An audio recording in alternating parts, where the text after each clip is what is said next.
Ya, siap Romo. Silahkan. Selamat pagi, atau selamat sore, atau selamat malam semuanya, dimanapun saudara-saudari dalam Kristus berada. Kita berjumpa lagi dengan pendalaman 10 perintah Allah yang ke-9, dan mungkin juga akan bersinggungan dengan yang ke-10. Jadi nanti saya berharap bahwa perintah Allah 9 dan 10 ini berdekatan. Nah, kita akan mulai dengan berdoa bersama dulu. Oleh karena itu, mari kita berdoa bersama sebelum kita mulai acara ini. Demi nama Bapa dan Putra dan Roh Kudus. Amin. Tuhan Yesus Kristus, kami Kau kumpulkan dari berbagai tempat di seluruh dunia ini untuk bersama-sama bermenung tentang 10 perintah Allah, perintah yang ke-9. Semoga pembicaraan dan permenungan kami membuat kami semakin beriman dan mengasihi sesama, juga terutama mengasihi Engkau lewat perbuatan, lewat perkataan, dan lewat tindakan kami melayani Engkau dan melayani sesama. Dampingilah acara kami ini agar berjalan dengan lancar, tidak kekurangan suatu apapun, hingga akhirnya kami pun semakin mengerti apa yang Kau kehendaki dalam perintah-Mu ini. Demi Kristus Tuhan dan pengantara kami. Amin. Demi nama Bapa dan Putra dan Roh Kudus. Amin. Baik, ini pertemuan saya yang terakhir dalam sesi ini, saya kira. Kita sudah bertemu dengan saya 4 kali kalau tidak keliru. Saya akan memberikan perintah Allahnya dulu, saya akan share kepada Anda semuanya. Perintah Allah yang ke-9 ini bunyinya seperti apa? Semoga Anda bisa melihat di layar masing-masing. Nah, ini. Jangan mengingini rumah sesamamu, jangan mengingini istrinya, atau hambanya laki-laki, atau hambanya perempuan, atau lembunya, atau keledainya, atau apapun yang dipunyai sesamamu. Nah, di dalam aturan Katolik, perintah Allah yang ke-9 itu dipotong, hanya jangan mengingini istrinya. Jadi sampai situ saja, sudah. Jangan ingin istri orang lain, itu perintah ke-9. Lalu berikutnya, hambanya laki-laki, hambanya perempuan, lembunya, keledainya, itu dibuat masuk ke perintah ke-10 dengan kata-kata, jangan menginginkan kepunyaan orang lain. Jadi sebenarnya perintah 9 dan 10 ini punya kedekatan yang sangat erat, tidak boleh dipisah-pisahkan. Nanti kalau hanya jangan menginginkan istrinya, lalu itu berhenti, sepertinya perintah ke-9 hanya untuk suami saja, kan? Begitu. Tetapi sebenarnya perintah 9 dan 10 ini punya kaitan yang sangat dekat, atau sebenarnya itu satu perintah tetapi dipotong jadi 2. Itu kira-kira gambarannya begitu. Mari kita lihat sekarang detailnya. Perintah ke-9 ini, poin 10 terutama, punya 2 poin utama. Yang pertama, jangan ingin mendapatkan istri orang lain. Artinya, orang yang sudah punya relasi yang sah dengan orang lain, jangan ingin kamu dapatkan. Nah, lalu juga jangan ingin mendapatkan barang milik orang lain. Hambanya, budaknya. Jadi kalau istri itu soal relasi, soal kita berelasi dengan orang lain. Lalu kalau hamba, budak, jangan inginkan ternak, jangan inginkan harta benda, itu berarti kita mengingini kepunyaan orang lain.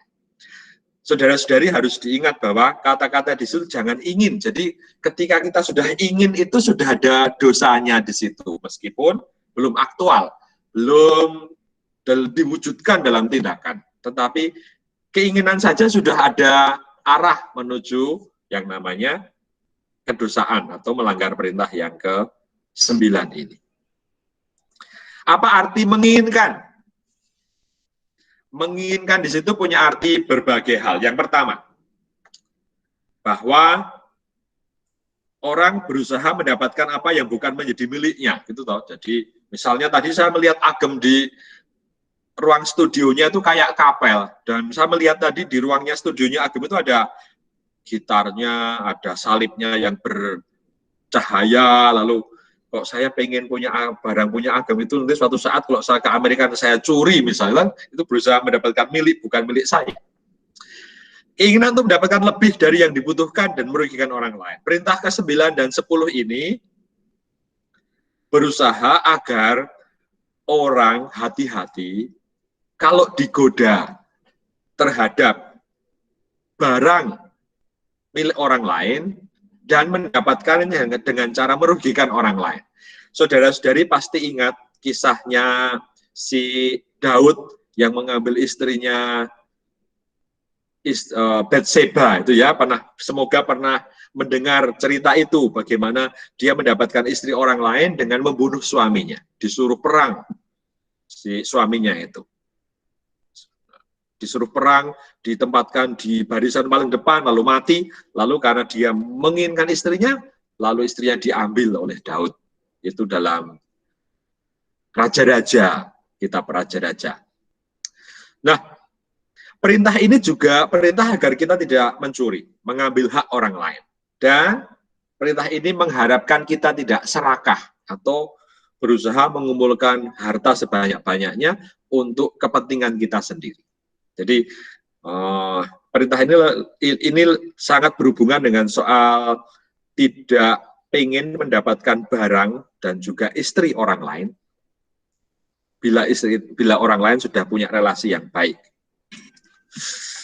Di dalam kitab suci Perjanjian Baru, perintah 9 dan 10 ini berhubungan dengan tanda dari seorang yang kaya, orang kaya yang bodoh. Pasti Anda pernah ingat mendengar kisah orang kaya yang bodoh ya, dalam Perjanjian Baru. Mari kita lihat bagaimana teks Perjanjian Baru itu, orang kaya yang bodoh. Kemudian ia mengatakan kepada mereka suatu perumpamaan, katanya. Ada seorang kaya, tanahnya berlimpah-limpah hasilnya. Ia bertanya dalam hati, apakah yang harus aku perbuat? Sebab aku tidak mempunyai tempat di mana aku dapat menyimpan hasil tanahku. Ya, jadi dia itu sampai berlebihan kekayaannya, sampai tidak punya tempat lagi untuk menyimpan. Maklum waktu itu dalam dunia Perjanjian Baru tidak ada bank, tidak ada Chase, tidak ada Bank of America gitu ya, lalu barangnya harus disimpan di rumah semuanya. Lalu katanya, inilah yang akan aku buat. Aku akan merombak lumbung-lumbungku, jadi dibuat lebih besar.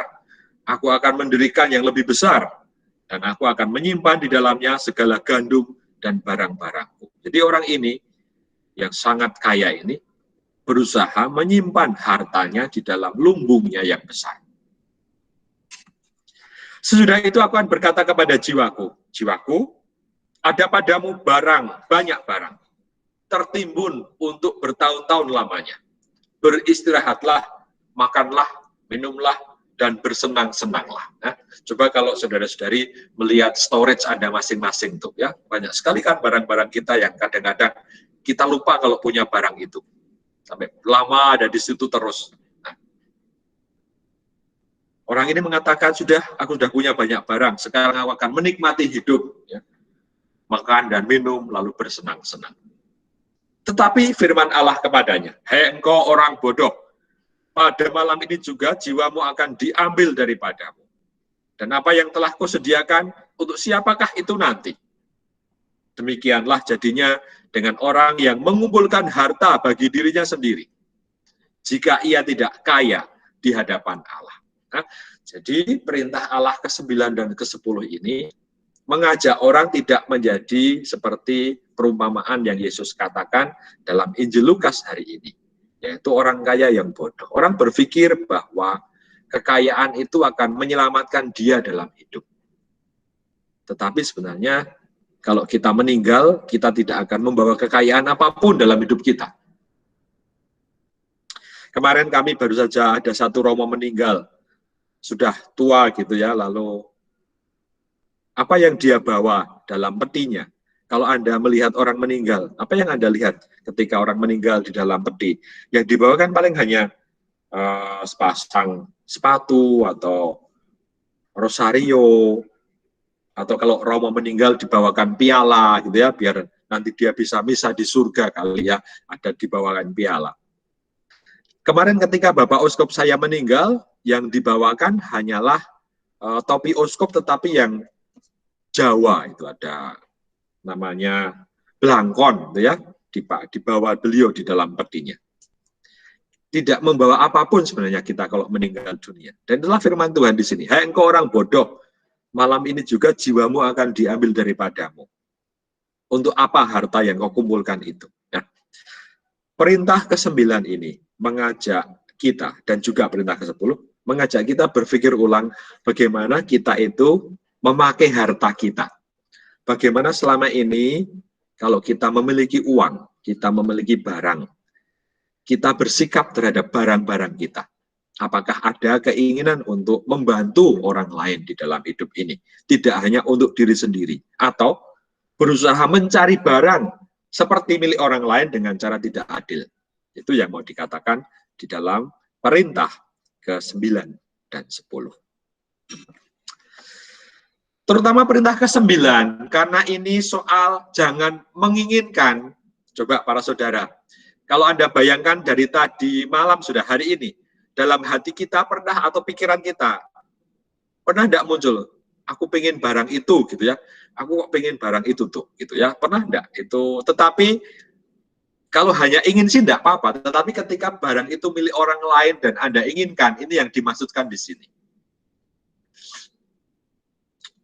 Berhubungan dengan soal pemurnian hati. Apa yang keluar dari mulut berasal dari hati.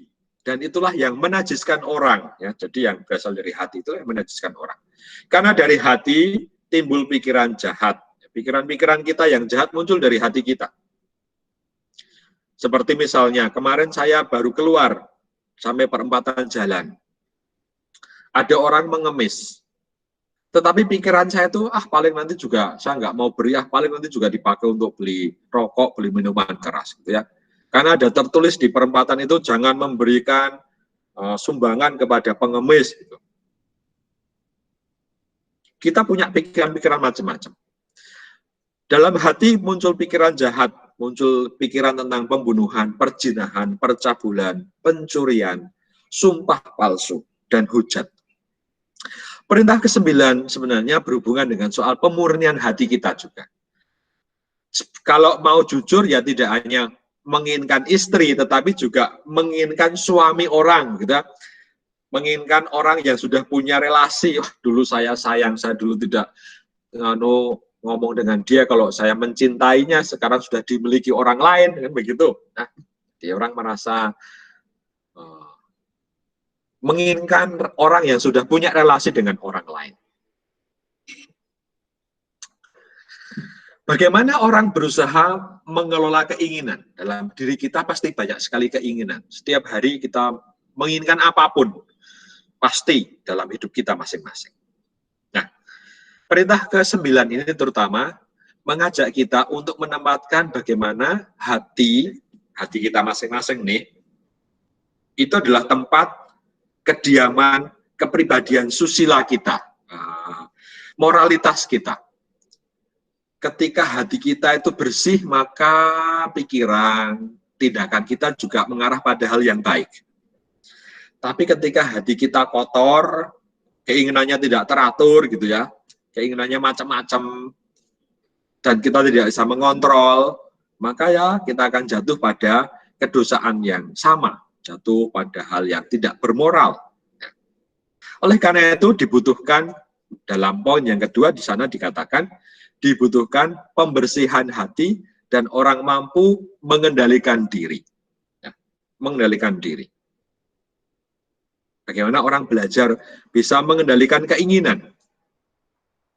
Bagaimana orang belajar bisa membuat diri kita itu tahu kita punya keinginan, tetapi kita bisa mengendalikannya, tidak selalu menuruti keinginan itu. Termasuk keinginan untuk menginginkan barang milik orang lain.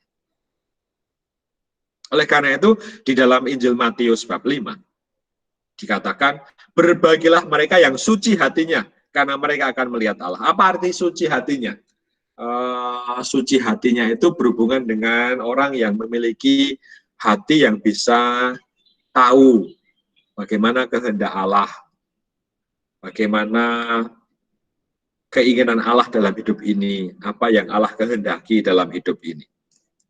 Kemarin sore saya ketemu seorang romo di kampung saya pergi ke desa namanya Sidareja, itu di daerah desa sana di Cilacap. Romo ini bercerita baru saja didatangi oleh seorang muslim yang pengen menjadi Katolik. Pengen menjadi Katolik. Lalu romonya bertanya, kenapa kamu menjadi Katolik? Lalu bapak yang muslim ini bilang, saya itu sudah bertahun-tahun melihat orang Katolik di desa ini kok baik-baik, ya, pikirannya baik, tulus, gitu ya. Dan saya sudah izin kepada ustadz saya, ustadz itu pemimpin agama Islam di kampungnya untuk pindah agama. Dan ustadznya mengizinkan dia untuk pindah agama. Sudah, boleh, silahkan kamu pindah. Kenapa kamu pindah? Ditanya sama ustadznya. Karena saya melihat orang Kristen itu hatinya baik, ya, suci hatinya, bagus sekali orang ini melihatnya. Bagaimana? Ternyata tindakan orang Katolik di desa Sidareja itu yang kemarin diceritakan oleh Romo Agung namanya, membuat orang lain juga pengen menjadi orang Katolik. Membuat orang lain termotivasi, pengen melakukan hal yang sama. Nah, orang yang hatinya murni, mereka akan melihat Allah. Itu teks yang sangat baik hari ini.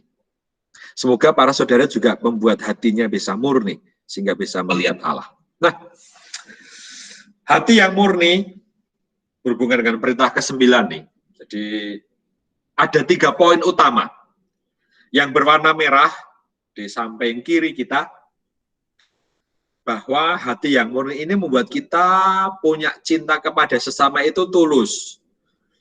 Memberikan dengan tulus hati. Tidak berpikir kalau memberi nanti saya mendapat apa balasannya. Tidak berpikir begitu. Ya, tapi orang membeli dengan tulus hati. Ya sudah, yang saya berikan sudah. Saya tidak berpikir akan kembali bagaimana. Ya, itu kemampuan orang yang hatinya tulus. Coba sekarang kalau saudara-saudari bermenung, kalau Anda pernah berderma, Anda pernah membantu orang lain, apakah Anda sampai pada hati yang murni, yang punya cinta kepada sesama dan tidak menuntut bahwa sesuatu itu harus kembali kepada kita atau dibalas orang lain? Hati yang murni yang kedua, yang bagian tengah, adalah kemurnian pikiran dan perasaan, ya. Orang mampu mengelola pikirannya. Kan kita tuh tiap hari berpikir banyak gitu ya, punya keinginan macam-macam. Nah, itu bisa kita kendalikan, bisa dimurnikan. Perasaannya juga bisa dikendalikan. Dibuat, kalau kita misalnya marah, ya sudah, tapi orang masih tetap bisa mengendalikan rasa marah itu. Tidak harus diungkapkan secara destruktif atau merusak orang lain. Yang terakhir, hati yang murni itu yang bagian kanan, kalau kita lihat, adalah orang yang sampai kepada kebenaran dan hukum Allah. Bahwa orang melakukan hukum Tuhan, mencintai hukum Allah. Orang setia pada hukum Tuhan terutama, dan kebenarannya, karena orang sampai pada hatinya yang baik. Dan itulah orang Israel, bahwa 10 perintah Allah ini diberikan oleh Tuhan, karena orang Israel ingin mengasihi Allah lagi dengan sepenuh hati. Anda kan pasti ingat, perintah yang paling utama, mencintai Allah dan sesama dengan sepenuh hati, sepenuh jiwa, dan sepenuh akal budi, begitu kan? Jadi hati itu tempat orang mengasihi sama dengan tulus, memurnikan pikiran kita, dan mengarahkan orang kepada kebenaran dan hukum ilahi. Semoga ini menjadi sesuatu yang membuat kita lalu bisa mengajak kita berpikir ulang. Oh ya, kalau saya itu mencintai sesama, saya belajar pemurnian hati dengan cara tidak menginginkan balasannya. Belajar mengendalikan perasaan. Belajar mencintai hukum dan kebenaran. Nah, 3 hal ini yang utama. Bagaimana kita bisa belajar punya hati yang murni. Baik, saudara-saudari, saya teruskan.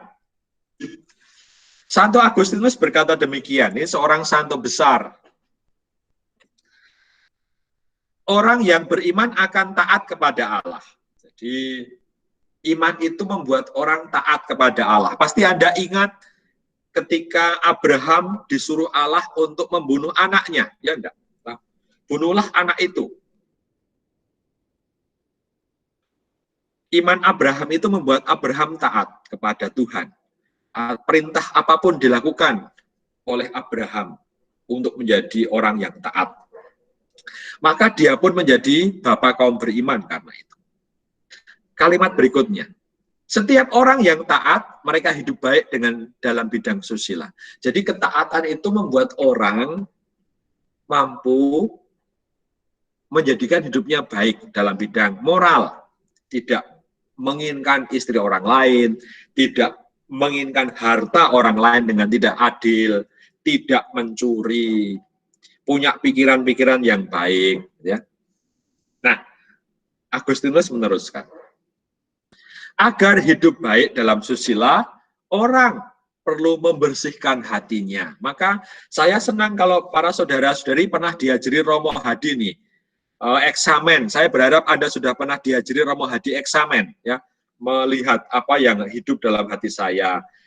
Setiap siang, frater-frater kami di seminari ini, di seminari saya ini sekarang ada 76 frater. Nah, setiap makan siang itu jam 12:30. Selesai makan siang, mereka masuk ke kapel. Mereka berdoa selama 5 menit atau 10 menit. Memeriksa hati sebenarnya, bukan berdoa tapi memeriksa hati. Hari ini aku ngapain saja ya? Hari ini hatiku baik enggak ya? Hari ini pikiranku baik tidak ya? Begitu, setiap selesai makan siang mereka melakukan eksamen. Membersihkan hati. Atau tahu, hari ini kok aku merasa malas, gitu ya. Hari ini kok aku merasa marah, itu mereka melakukan eksamen setiap hari. Dan saya harap saudara-saudari juga bisa begitu sebelum tidur, gitu ya, sebelum tidur malam.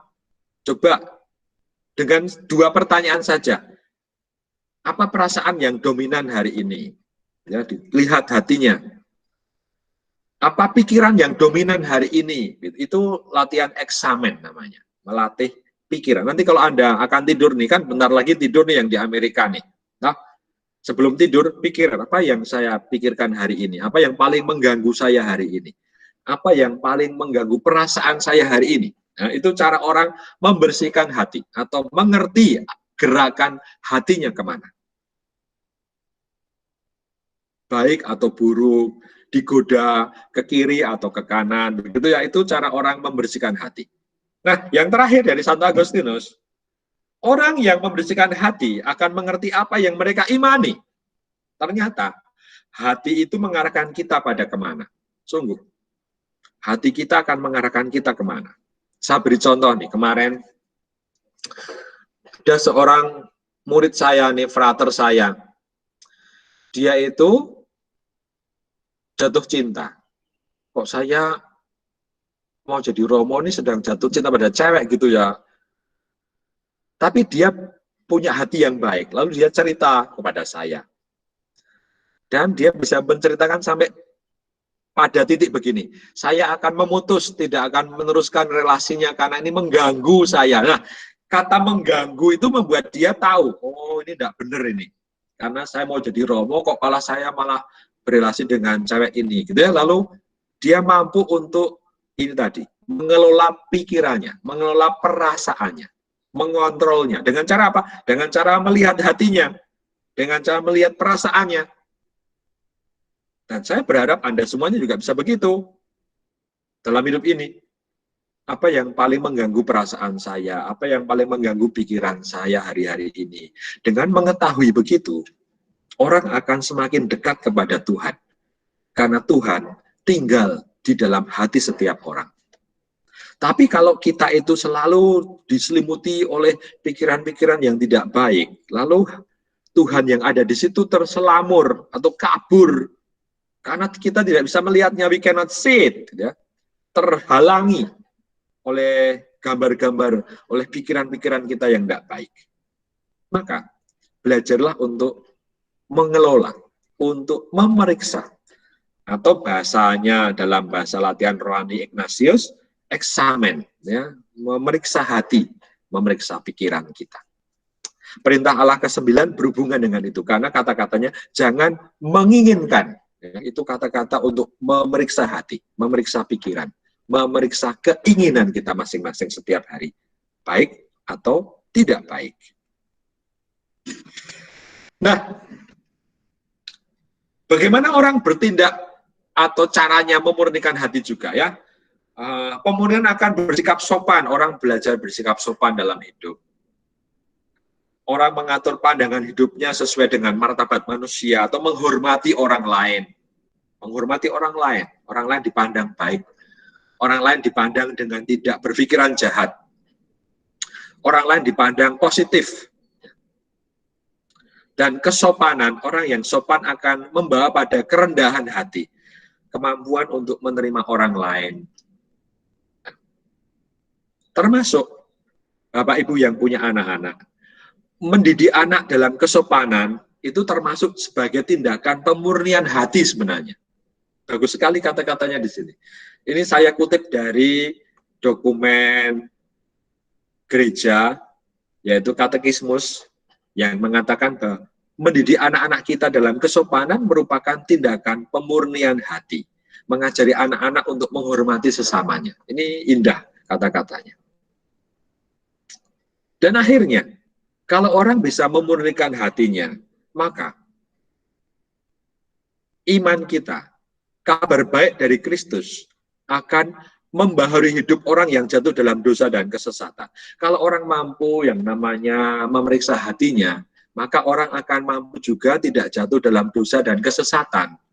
Orang akan bisa melihat dirinya dengan lebih jernih. Orang bisa melihat hatinya dengan lebih dalam, murni. Tahu ini yang betul, ini yang tidak betul, tidak selalu kabur, tidak bingung gitu ya. Kalau digoda tetap masih bisa melawan godaan itu. Itu yang dimaksudkan di sini, tindakan pemurnian hati. Yang terakhir dari saya, orang yang bisa menjaga barang milik orang lain, orang yang tidak menginginkan harta orang lain, orang yang tidak menginginkan istri orang lain, akan hidup seperti jemaat perdana. Tujuannya adalah bahwa perintah ke-9 dan 10 yang kita bahas hari ini, agar orang mampu bagaimana memakai hartanya, memakai apa yang dia miliki untuk kebutuhan tidak hanya diri sendiri tetapi juga kebutuhan bersama. Kutipan ini saya ambil dari Kisah Para Rasul, Acts of the Apostles, chapter 4, verse 42 to 47. Saya bacakan dari Kisah Para Rasul bab 4 ayat 42 sampai 47. 32 sampai 37. Adapun kumpulan orang yang percaya itu, mereka sehati sejiwa. Nah, jadi orang ini bisa merasakan kebutuhan orang lain. Dan tidak seorang pun yang berkata bahwa sesuatu dari kepunyaannya adalah miliknya sendiri, gitu kan? Jadi orang masih mampu, orang masih bisa melihat ini bukan hanya milik saya, tetapi segala sesuatu yang ada adalah kepunyaan mereka bersama. Orang bisa berbagi kepada orang lain. Dan dengan kuasa yang besar rasul-rasul memberikan kesaksian tentang kebangkitan Tuhan Yesus. Dan mereka hidup, semua hidup dalam kasih karunia yang berlimpah-limpah. Saya teruskan. Sebab tidak ada seorang pun yang berkekurangan di antara mereka. Karena semua orang yang mempunyai tanah atau rumah menjual kepunyaannya itu, dan hasil penjualnya itu mereka bawa. Dan mereka letakkan di depan kaki rasul-rasul, lalu dibagi-bagikan kepada setiap orang yang sesuai dengan keperluannya. Ini berbeda sekali dengan bacaan yang tadi, orang kaya yang bodoh. Yang satu hartanya dia simpan di gudangnya, yang ini hartanya dibagi untuk orang yang membutuhkan. Nah, perintah ke-9 dan 10 sebenarnya punya arah ke tempat ini. Bahwa orang tidak hanya bersikap membuat hartanya sendiri yang banyak, tetapi orang punya kemampuan untuk berbagi dengan sesamanya. Ayat 36. Demikian pula dengan Yusuf, yang oleh rasul-rasul disebut Barnabas. Barnabas artinya anak penghiburan. Jadi kalau Anda itu membagi harta dengan orang lain atau membagi sumbangan, Anda volunteer, kita give our times to others gitu ya, kita disebut Barnabas, anak penghiburan ya. Jadi misalnya kalau Agem itu nyanyi untuk orang lain, tadi saya minta tuh Agem di sini nyanyi sebenarnya, tapi Agem nggak mau. Lalu Agem kalau nyanyi disebut Barnabas, anak penghiburan ya. Mayo kalau kamu itu berbagi hidup untuk WKECU, kamu disebut anak penghiburan, Barnabas. Ya. Lia kalau kamu membantu kita webinar gini disebut anak penghiburan. Ya. Tante Guat kalau dulu ngasih saya makanan tuh waktu saya di US, tiap hari ngasih makanan saya, makanan Indo tuh. Sampai tiap hari pastor paroki Sinjerum bilang, mengapa tiap hari kita punya Natal nih? Karena ada Tante Guat, saya bilang gitu. Nah, ini berarti dia anak penghiburan tuh. Dia memberi makan romo paroki saya, termasuk saya juga. Romo paroki saya seneng sambel ternyata. Waktu itu gara-gara Tante Guat. Ayat 37. Ia menjual ladangnya, miliknya, lalu membawa uangnya itu dan meletakkan di depan kaki rasul-rasul. Nah, saudara-saudari, inilah maksud dari perintah yang ke-9 dan ke-10, bagaimana dari kita masing-masing, apa yang diminta dari kita. 1, memeriksa hati, memeriksa pikiran, memeriksa keinginan, ya, memeriksa keinginan, karena perintahnya jangan ingin, maka diperiksa pikirannya, diperiksa hatinya, diperiksa perasaannya. Yang kedua, kalau punya barang, punya harta, tidak dimiliki sendiri, tapi dibagi untuk bersama. Itu perintah ke-9 dan 10. Saya berharap presentasi saya selama setengah jam ini membuat Anda semuanya yang mendengarkan hari ini belajar yang namanya memeriksa hati, agar hati kita dan perasaan kita sampai kepada yang namanya yaitu pemurnian hati. Hati yang murni adalah hati yang diserahkan kepada Allah. Terima kasih, ini presentasi saya selama 40 menit, 30 menit, sekarang kita berdiskusi, semoga lebih banyak daripada kita mendengarkan presentasi begini. Maka sekarang saya kembalikan kepada panitia untuk membuka diskusi, atau kalau Anda mau sharing cerita, Anda juga boleh ya, boleh, enggak usah tanya, enggak apa-apa, tapi cerita saja, cerita, coba Anda cerita. Pertanyaannya, bagaimana selama ini kita belajar memeriksa hati? Itu pertanyaan saya. Bagaimana kita belajar mengelola keinginan? Nah, itu pertanyaan saya. Mari sharing, kita bersharing. Agar Anda belajar perintah ke-9 dan 10 ini. Atau bagaimana selama ini saya berbagi dengan orang lain. Terima kasih banyak atas waktunya. Liliana mau bertanya. Romo. Silakan. Selamat pagi, Romo. Kalau Romo tadi kan ngajarin jangan menginginkan. Tapi kalau saya menganalisa hati saya, sering saya merasakan kenapa kok ia tidak menginginkan apa-apa lagi. Jadi kamu sudah punya keinginan tasteless gitu, Romo. Oh. Iya. Jadi misalnya begini, kalau dulu saya masih menginginkan, saya masih ingin punya mobil BM Sport nih gitu ya, atau saya pengen ini nih. Tapi kok kayaknya saya tuh makin tua nggak menginginkan apa-apa lagi, Romo. Ya baik, berarti uangnya banyak ya, nggak usah dipakai untuk apa-apa. Iya, pergi jalan-jalan ke luar negeri udah nggak ingin, pakai barang bagus udah nggak ingin, mobil bagus udah tak menarik lagi. Saya sampai bingung sendiri, Romo. So what's going on? Can you tell me about that? Oh, tapi itu tanda baik. Menurutmu tanda baik atau tanda tidak baik ya itu?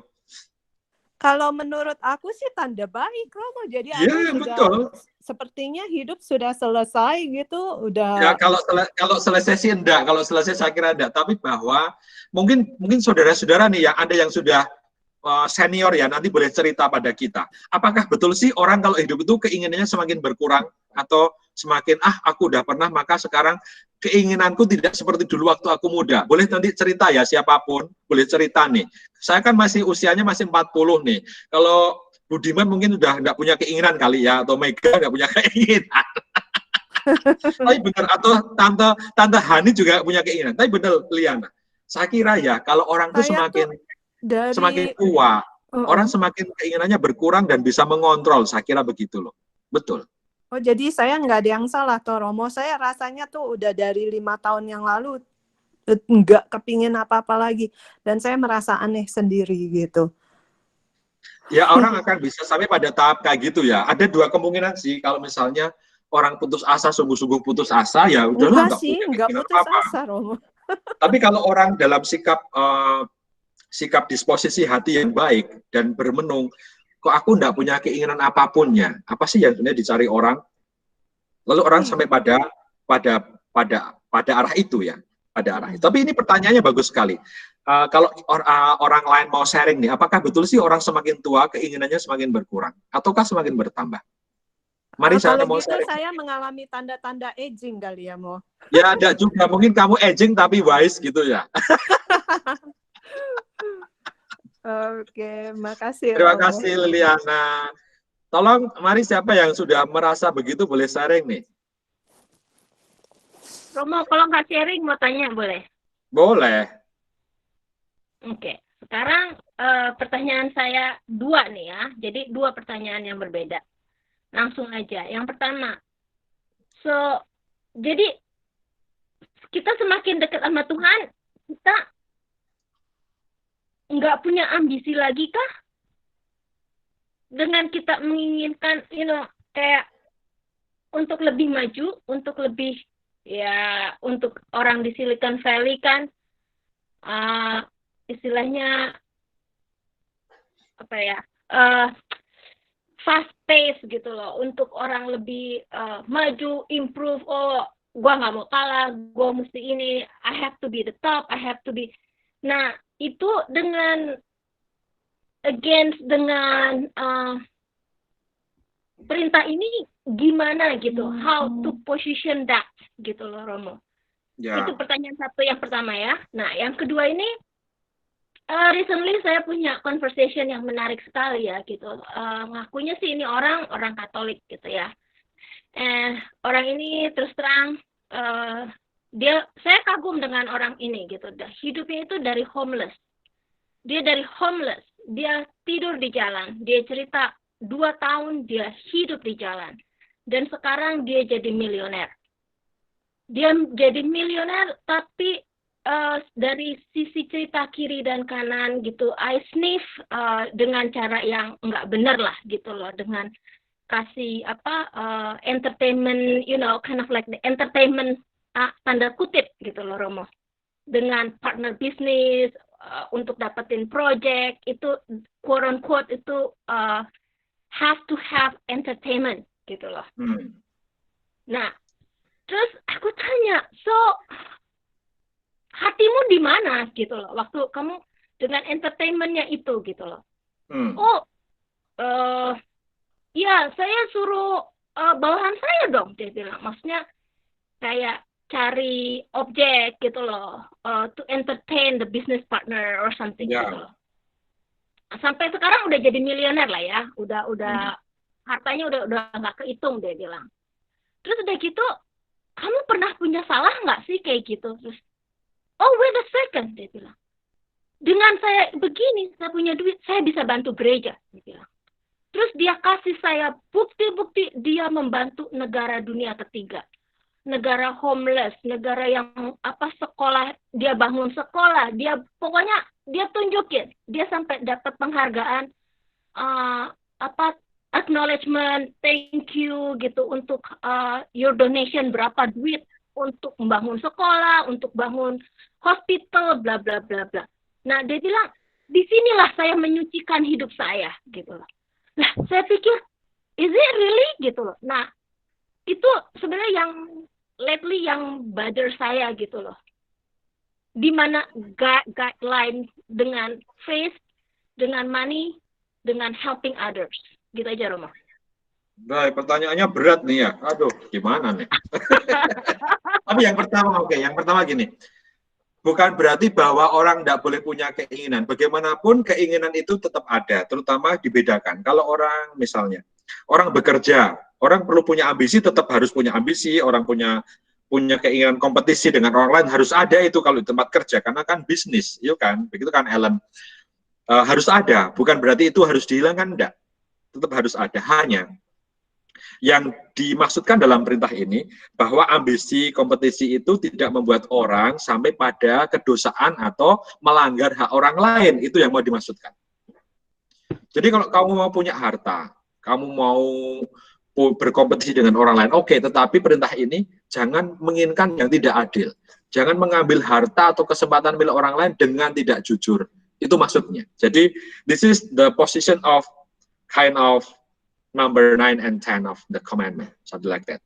Nah, di situ posisinya bahwa orang tetap punya keinginan, orang tetap mau berkompetisi, tetapi diingatkan, hati-hati loh, kalau kamu mau berkompetisi, kalau kamu mau ngumpulin harta, kamu tetap harus bisa bersikap fair, kamu harus menjaga, jangan menginginkan harta orang lain dengan tidak adil. Itu ya, yang pertama saya kira jelas ya. Ya, oke. Yang kedua, pertanyaan kedua memang seringkali susah.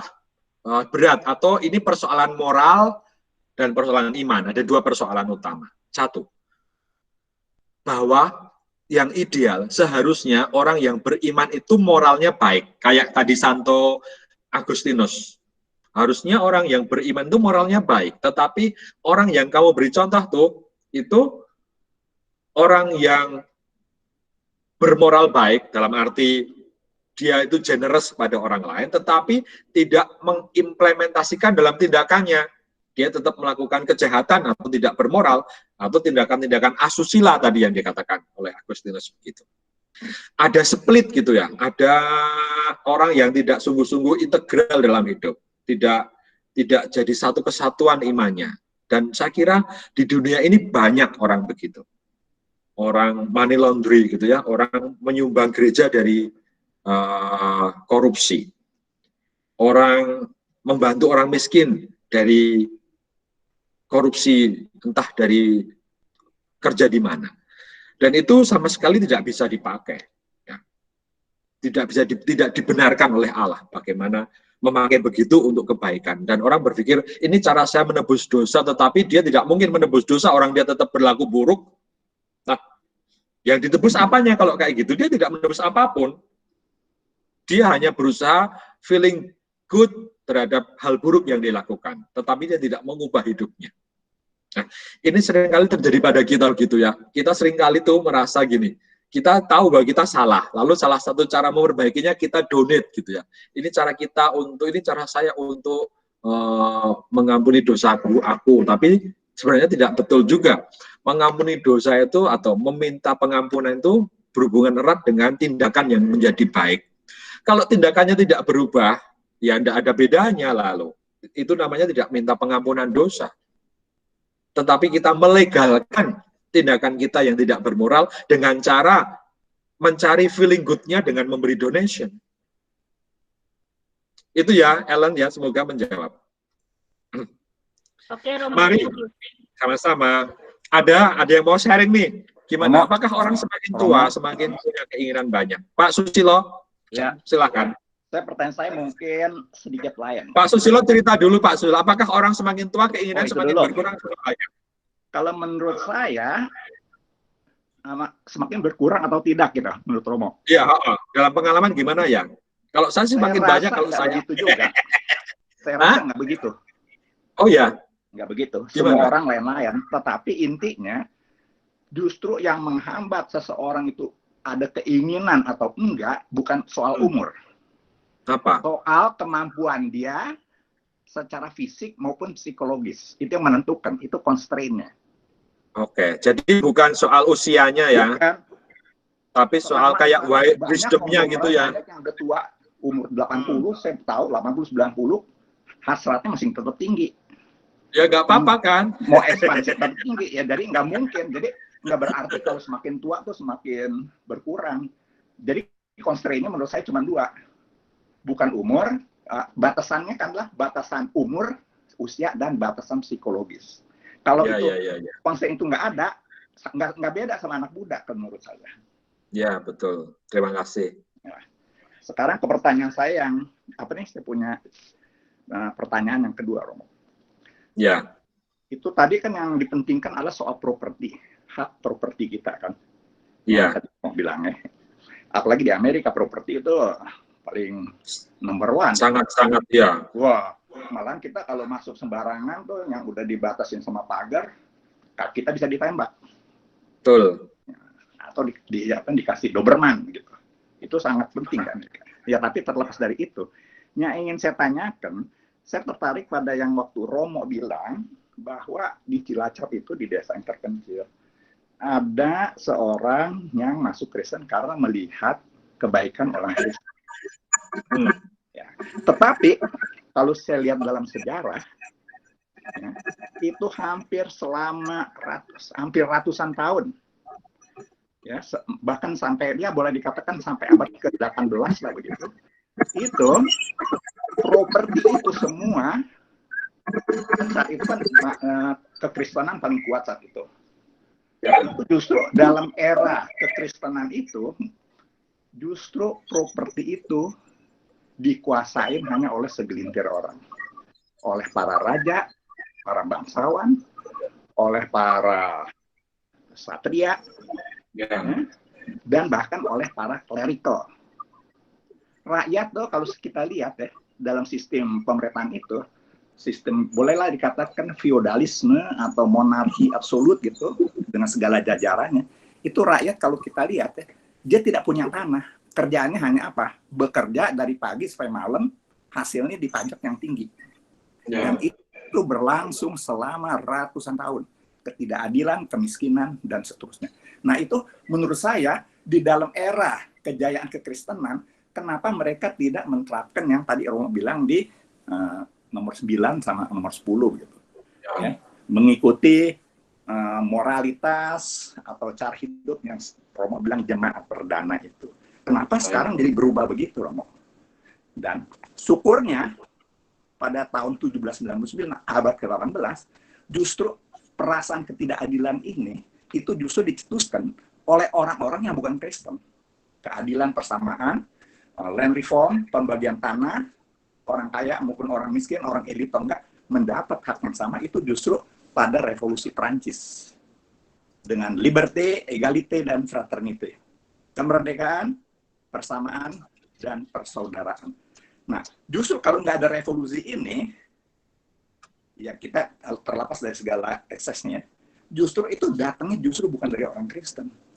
Jadi cita-cita jemaat perdana itu di mana ada persamaan, justru itu dibebaskan oleh orang-orang yang bukan Kristen. Dan baru setelah itu ada revolusi-revolusi lain, dan yang terakhir misalnya kita lihat di Amerika Selatan dengan teologi apa sebutnya? Liberation theology kalau nggak salah. Liberation theology. Ya. Jadi apa nih di mana rakyat tuh ditindas, justru sekarang bentuknya bukan monarki lagi oleh kapitalis. Di mana kaum klerikal justru bekerja sama dengan kaum kapitalis. Yang mencapai puncaknya pada waktu itu dengan ditembaknya si Oscar Romero yang membela rakyat-rakyat kecil. Dan terus ada lagi beberapa yang kita orang-orang baik lah, orang-orang yang berjuang demi pemerataan. Itulah pertanyaan saya, Romo. Terima kasih Om Susilo atas pertanyaannya. Berdasarkan sejarah gereja masa lalu, kita menyadari bahwa bagaimanapun juga gereja pernah jatuh pada soal-soal sangat dekat dengan kekuasaan seperti yang Om Susilo katakan. Saya tidak mau mengulangi, hanya kita sadar itu masa kegelapan, ya, dark ages gitu ya, masa kegelapan gereja. Dan saya setuju bahwa ketika orang-orang menyadari akan adanya hak yang harus diperjuangkan untuk kelas-kelas pekerja atau kelas buruh, lalu kesadaran itu muncul lagi dalam gereja pula. Sebenarnya kesadaran yang sama tidak hanya dari luar, tetapi dari gereja sendiri juga muncul yang namanya ajaran-ajaran tentang ajaran sosial gereja yang muncul. Yang pertama adalah ajaran yang masih sangat kita kenal sampai sekarang dalam gereja, yaitu Rerum Novarum. Ajaran sosial gereja yang pertama kali tahun 1891 ketika itu tadi perang, ketika orang semakin mengkritik kapitalisme, lalu gereja sadar, oh ya kita salah arah nih gereja. lalu memunculkan Paus Leo ke-13, itu memunculkan dalam sejarah gereja kesadaran untuk memperjuangkan hak orang miskin, muncul pada tahun itu. Jadi saya setuju dengan Om Susilo, tetapi juga gereja mulai menyadari Om, dari tahun 1891 itu kesadaran akan hak-hak orang miskin. Tapi kesadarannya lama banget tuh, Romo, udah ratusan tahun. Iya, ya, betul. Memang dalam sejarahnya begitu sih. Tetapi saya mau mengatakan ada poin dalam gereja mulai kembali pada hal yang baik. 1891 nanti diteruskan oleh ajaran-ajaran sosial yang baru yang ada dalam gereja. Dan sampai sekarang, terutama gereja di Asia dan Paus kita sekarang mengatakan bahwa option for the poor itu ya dikumandangkan oleh Paus Yohanes Paulus II, gereja untuk orang miskin. Saya kira kesadaran itu semakin muncul pada akhir-akhir tahun 80-an, semakin mengarah ke sana. Artinya gereja sadar kalau gereja pernah jatuh dalam dosa, sangat sadar. Meskipun kesadaran itu tidak dimiliki oleh semua orang. Artinya klerus sendiri tidak sadar semuanya gitu maksud saya. Tetapi sebagian besar dari gereja ada punya kesadaran untuk kembali pada jalan yang benar. Begitu Om. Terima kasih Romo. Sama-sama. Mari silahkan kalau mau ada tanya atau sharing bagaimana Anda mengelola keinginan, apakah semakin tua keinginan semakin berkurang gitu ya. Halo Romo. Om Julius, mari Om Julius, apakah punya keinginan semakin tua?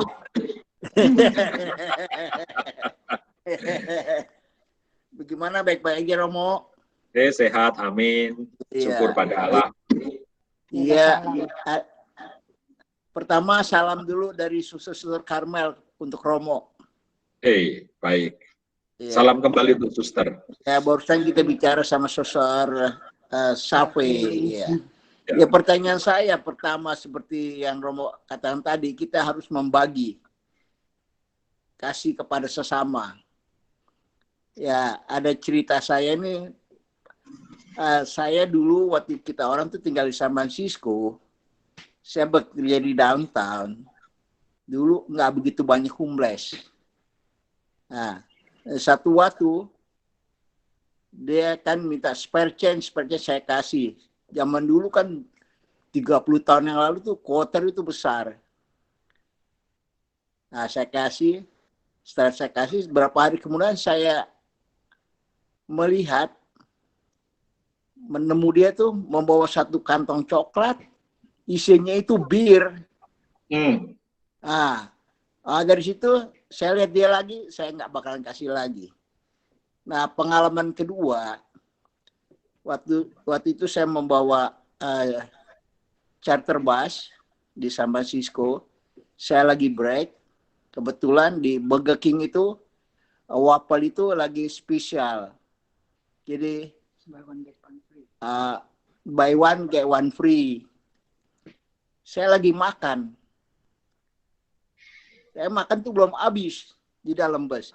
Saya lihat tuh homeless, anak muda, korek-korek sampah, dia menemukan piring kertas. Nggak entah itu makanan bekas Chinese food atau apa, lagi dijilat-jilat Romo. Piring itu. Nah, jadi supaya saya tegakan melihatnya itu, supaya saya ada satu ekstra kan, saya karena buy one get one free. Nah, saya turun, saya kasih dia. Ini saya ada waffle dari Burger King. Kamu mau? Bagaimana jawab dia?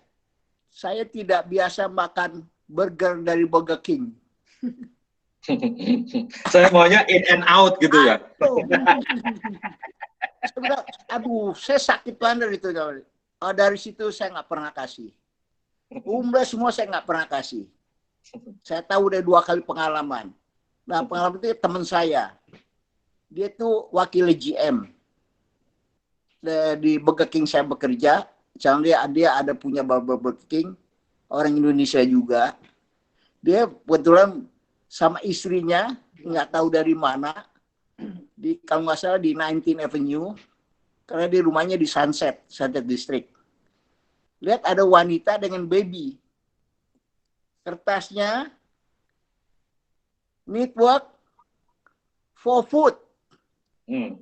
Jadi berhenti, kebanyakan berhenti pas di situ di traffic light, lampu stop. Kamu mau kerja. Kalau mau kerja, nah, saya kasih nomor telepon, nanti hubungin dia kan. Dia tanya ini si wanita, kerja di mana? Burger King. Saya nggak biasa kerja di Burger King, Romo. Nah, itu rasanya kita bagaimana itu sekarang? Ya sampai sekarang saya tuh benar-benar kalau ngelihat homeless kayaknya kesel gitu. Iya. Sampai sekarang Baik, saya nggak mau lihat, saya kayak nggak mau lihat, kayaknya udah benci gitu kayaknya gitu. Iya.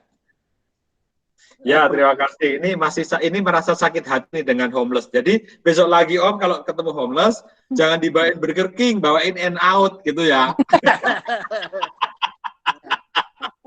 Pasti mau tuh. Iya. Ya, bagaimanapun juga ini pengalaman Om Julius, tapi juga mungkin pengalaman banyak dari kita nih, banyak dari Anda semuanya yang punya pengalaman yang sama ya. Membantu orang lain yang dilihat berkebutuhan tetapi mereka menolak karena gengsi atau karena apapun, ya punya argumen macam-macam. Bagaimanapun juga keinginan untuk membantu orang itu jangan dikalahkan oleh sakit hati kita. Itu poinnya. Jangan sampai rasa kita marah, rasa kita kecewa, rasa kita menyesal, rasa kita itu tidak senang itu menghalangi hal baik yang mau kita lakukan untuk orang lain. Entah itu homeless atau apapun juga. Itu poin saya di situ sih. Poin saya begitu. Semoga itu tidak membuat Om Julius terutama, tidak berhenti berbuat baik pada orang lain. Ya. Di salah satu radio di Jogja nih, di samping seminari ini ada radio namanya Petra. Dia punya moto, jangan lupa berbuat baik gitu ya, jangan lupa berbuat baik, itu motonya tiap hari. Dan pertanyaan, apakah kamu sudah berbuat baik hari ini? Itu kata-kata mereka tiap hari. Semoga itu tidak membuat kita lupa untuk berbuat baik dan menjadi bahagia dalam hidup. Begitu ya Om Julius ya? Ya, tapi kalau dijawab dan tidak mau nggak jadi soal. Ya sudah, nggak apa-apa. Jangan dipaksa dikasih. Iya.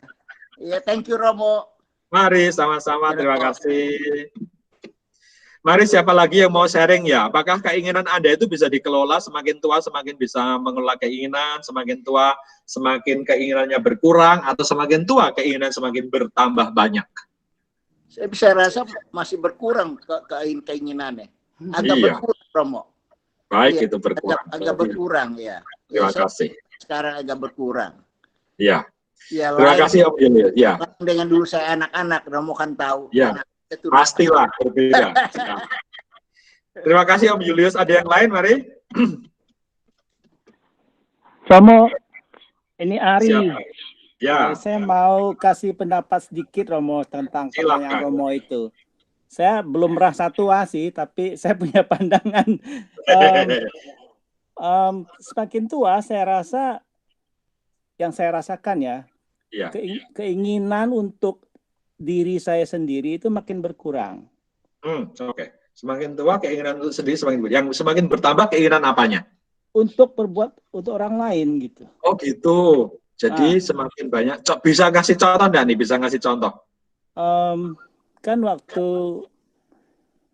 in the past kita ingin melakukan banyak hal yang kita belum bisa lakukan gitu. Ya oke. Nah, alangkah baiknya kalau itu bisa terwujud meskipun tidak lewat kita sendiri, mungkin dengan kerjasama dengan orang lain gitu. Artinya do it in a better way gitu, different way gitu. Karena kita mungkin punya keterbatasan in the past gitu. Itu. Okay. Baik.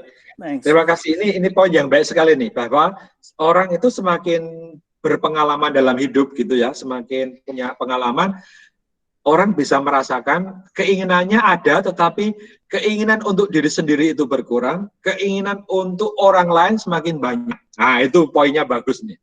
You have more intention for other people, something like that, you know.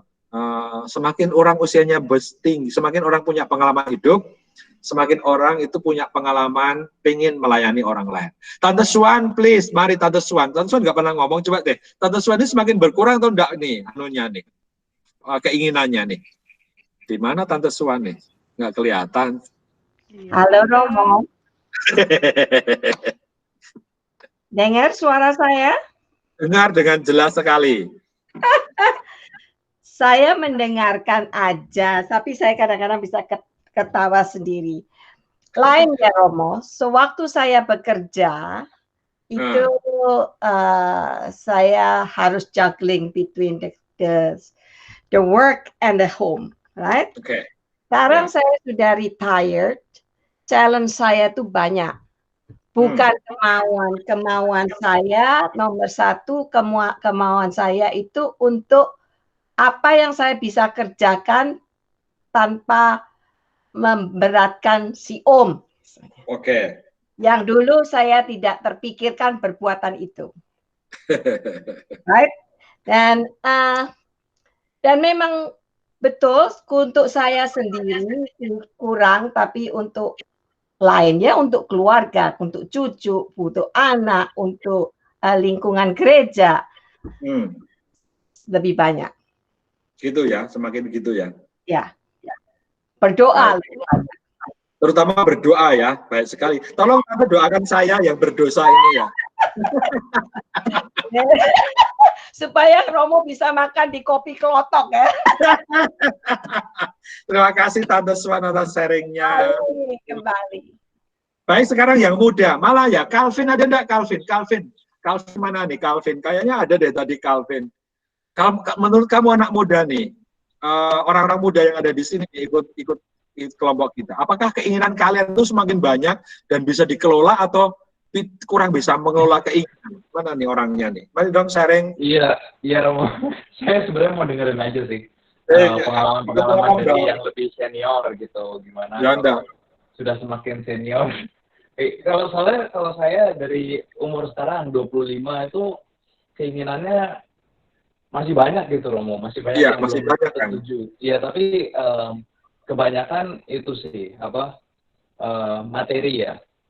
Jadi gimana itu? Apakah benar itu keinginan materi itu baik untuk dituju? Menurut kamu sendiri gimana selama ini? Kamu kan masih muda, masih punya prospek hidup yang cerah gitu, uangnya banyak gitu, kan oke gitu. Gimana menurut kamu? Ya, uang banyak itu relatif, Romo. Jawabannya baik, diplomatis jawabannya. Iya.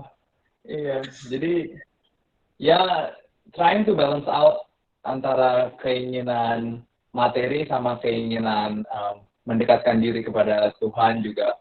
Itu yang challenging untuk kaum muda ya, saya lihat ya. Bisa ngasih contoh enggak kamu?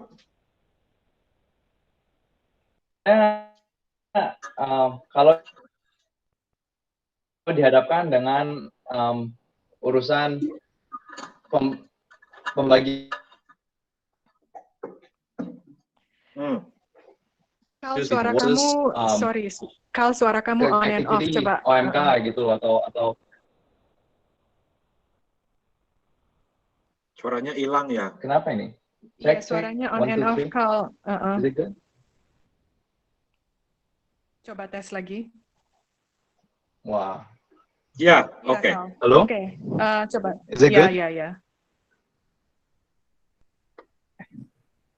Iya, jadi misalnya gimana caranya balance out between my time ya, how to balance out my time between work,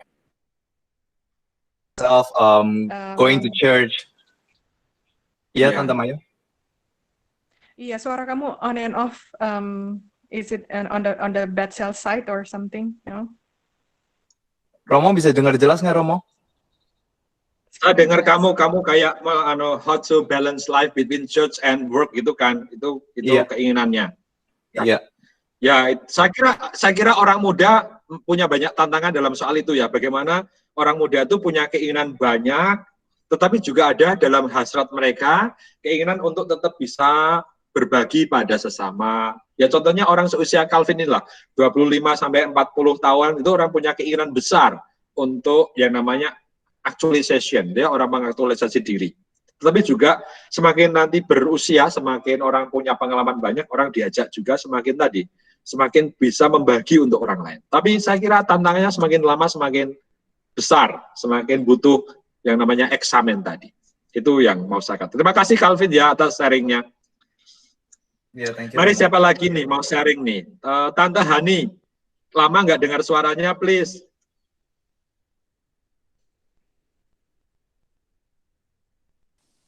Irin, Halo mari. Romo, apa kabar? Mari Tante Hani. Masih punya keinginan enggak? Oh, kalau dulu rajin shopping Macy, sekarang sih udah enggak. Sekarang kartunya untuk saya aja deh. Oh iya, boleh Romo. Dibagiin aja. Iya deh Romo. Kok berkurang kenapa? Kelihatannya apa? Kayaknya udah jenuh ya. Jenuh untuk shopping. Gitu ya. Jadi semakin lama orang semakin berkurang keinginannya. Karena ya lama-lama mikir untuk apa? Nggak pernah dipakai gitu Romo. Apalagi gitu. sekarang COVID. Tas bermerek juga nggak bisa dipamerin mau. Ya dipamerin Just sekarang kidding. aja. Just kidding. Oke, Baik, mau Tante gitu Hani, terima aja. kasih banyak. Ya. Yuk, Mana sama-sama. nih? Nah, terima Romo, kasih. saya mau komentar Ya. Romo. Silakan Calvin. Jadi kalau dari sharing-sharing yang saya dengar dari yang kaum lebih senior itu keinginannya kan lebih menurun ya. Kenapa nggak bisa keinginannya dialihkan kepada hal-hal yang lebih positif, iya, membantu komunitas, gereja, jadi tetap ada kesibukan gitu loh. Ya. Tadi yang disaringkan gini, keinginannya untuk diri sendiri semakin berkurang, itu tadi yang dikatakan. Jadi keinginan untuk diri sendiri itu berkurang. Keinginan untuk shopping, keinginan untuk punya mobil bagus, keinginan untuk pergi ke luar negeri dan sebagainya itu berkurang. Tadi sempat disaringkan oleh siapa ya tadi yang sharing? Keinginan untuk membantu orang lain semakin bertambah. Itu poinnya tadi yang sempat. Jadi poinmu betul, your point is good. Bahwa itu yang mau disaringkan. Semakin orang berpengalaman, orang itu punya keinginan membantu orang lain lebih banyak dibanding keinginan untuk diri sendiri. Fokus on myself itu semakin berkurang. Itu Calvin, terima kasih. Kita juga salurkan untuk itu Romo, bentuk grup-grup doa gitu Romo. Ya. Jadi saya kira salah satu panggilan orang di usia yang sudah berpengalaman senior adalah doa. Orang lebih punya waktu untuk berdoa bagi orang lain. Gitu ya, Tante Hani. Saya kira terima kasih. Masih ada nih, Sisil Sumasta.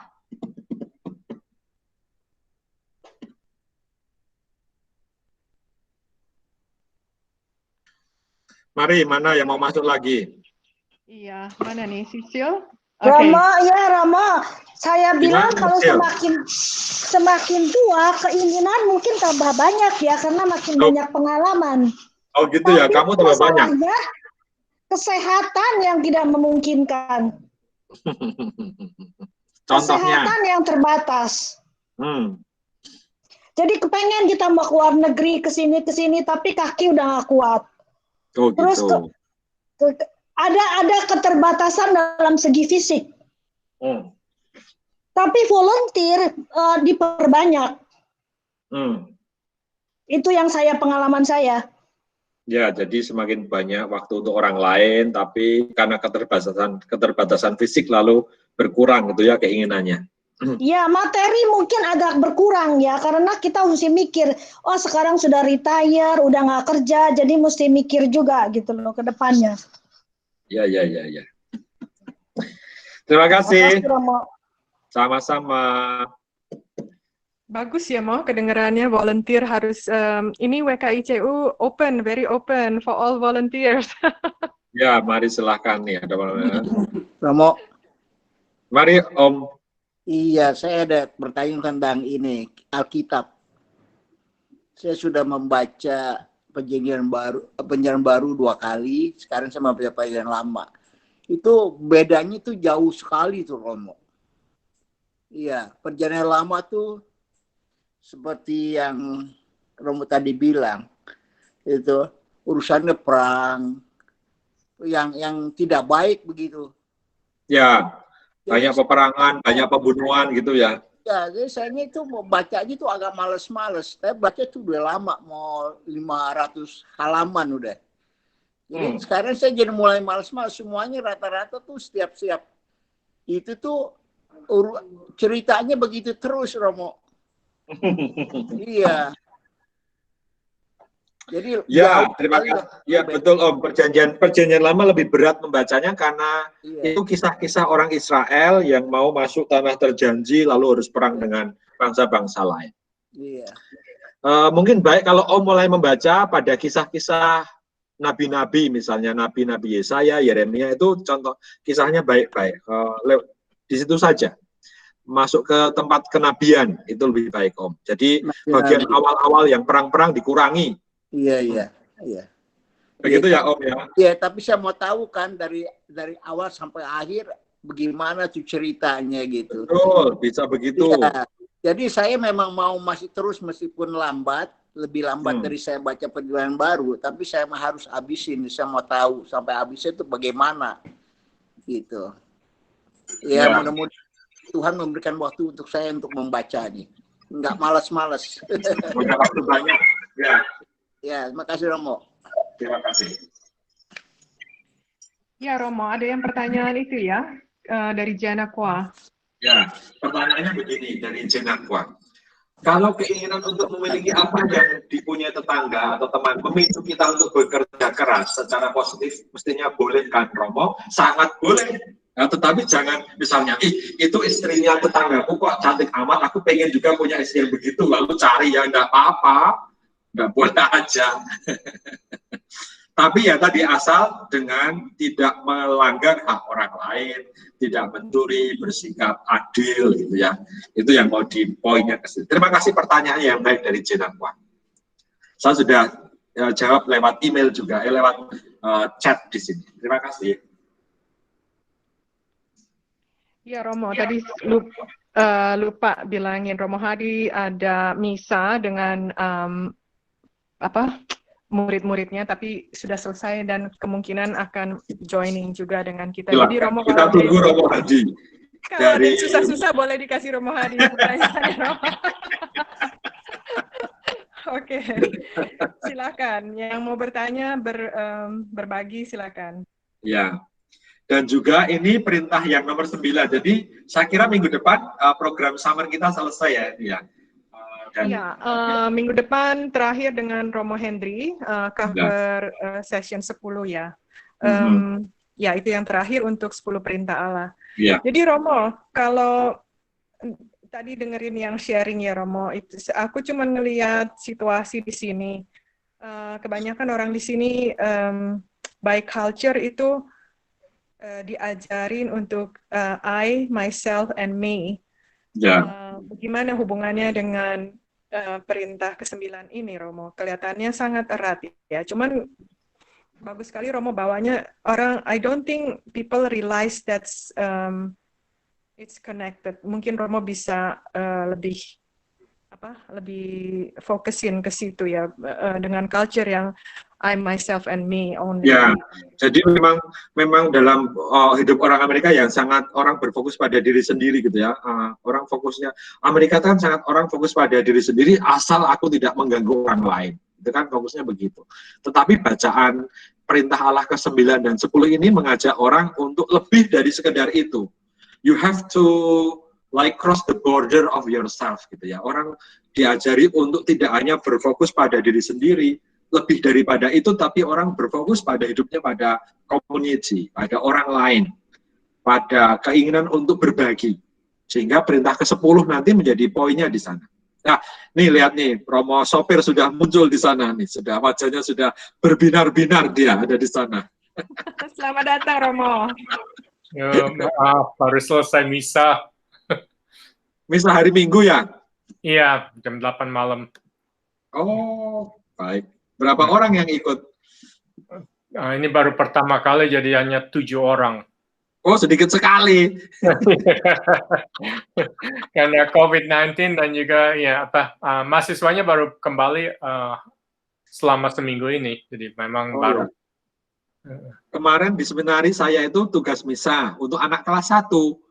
Saya sudah menyiapkan khotbah malam-malam, saya datang ke kapel jam 5 pagi, kan biasanya setengah 6. Ini kok orangnya nggak ada, jadi di situ nggak ada orang, hanya saya sendirian sampai jam 6, saya tunggu, kemana sih anak-anaknya? Ternyata anaknya bisa di tempat yang lain, mereka nggak mau bisa dengan saya, mereka nggak tahu jadwalnya, lupa. Kamu Hadi, hari ini kita ngomong soal perintah ke-9 dan 10. Jangan menginginkan istri orang lain. Jangan menginginkan harta orang lain. Gitu ya. Itu yang tadi mau disaringkan. Kamu Hadi, tadi ada banyak diskusi di situ. Gini, salah satunya. Apakah orang semakin tua, keinginan untuk diri sendiri semakin berkurang, tetapi keinginan untuk serve, ya, melayani orang lain semakin bertambah? Kira-kira Romo Hadi mau jawab apa nih? Anda kan lebih tua dari aku.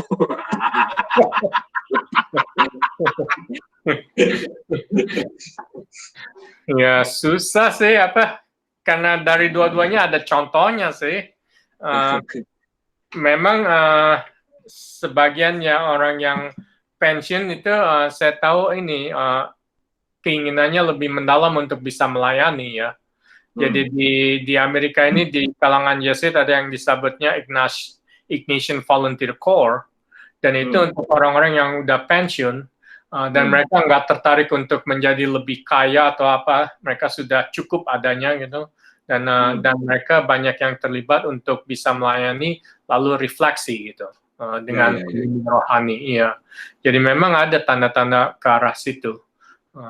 Semakin tua semakin tertarik untuk lalu juga biasanya ini saya tahu di kalangan orang tua Asia ya, biasanya kakek nenek itu jauh lebih perhatian untuk kebutuhan cucu-cucunya gitu daripada untuk dirinya sendiri gitu. Ya, seringkali kan kita lihat dalam keluarga Asia itu benar-benar begitu ya. Tadi memang beberapa orang sharingnya ke arah itu. Bahkan tadi Calvin juga ngomong bahwa ternyata orang semakin tua itu keinginan untuk diri sendirinya berkurang gitu, semakin tidak banyak, tapi keinginan untuk memikirkan orang lain semakin bertambah banyak. Itu yang tadi sempat disaringkan juga, seperti yang Romo Hadi katakan. Termasuk tadi yang sharing siapa ya, keinginan untuk semakin berdoa semakin banyak, itu juga ada tadi. Nah, keinginan untuk semakin berdoa semakin banyak bagi orang lain. Itu tadi yang mau dikatakan. Terima kasih Romo Hadi. Romo ada pertanyaan Romo dari Sisil. Romo, apakah mungkin keinginan untuk memiliki barang orang lain ada hubungannya dengan rasa iri? Mulainya iri, lalu akhirnya obsesi dan jadi negatif. Gimana solusinya? Mari Romo Hadi dijawab dulu. Saya mau minum nih. Salah. Mana minum saya? Waduh. Apa pertanyaannya?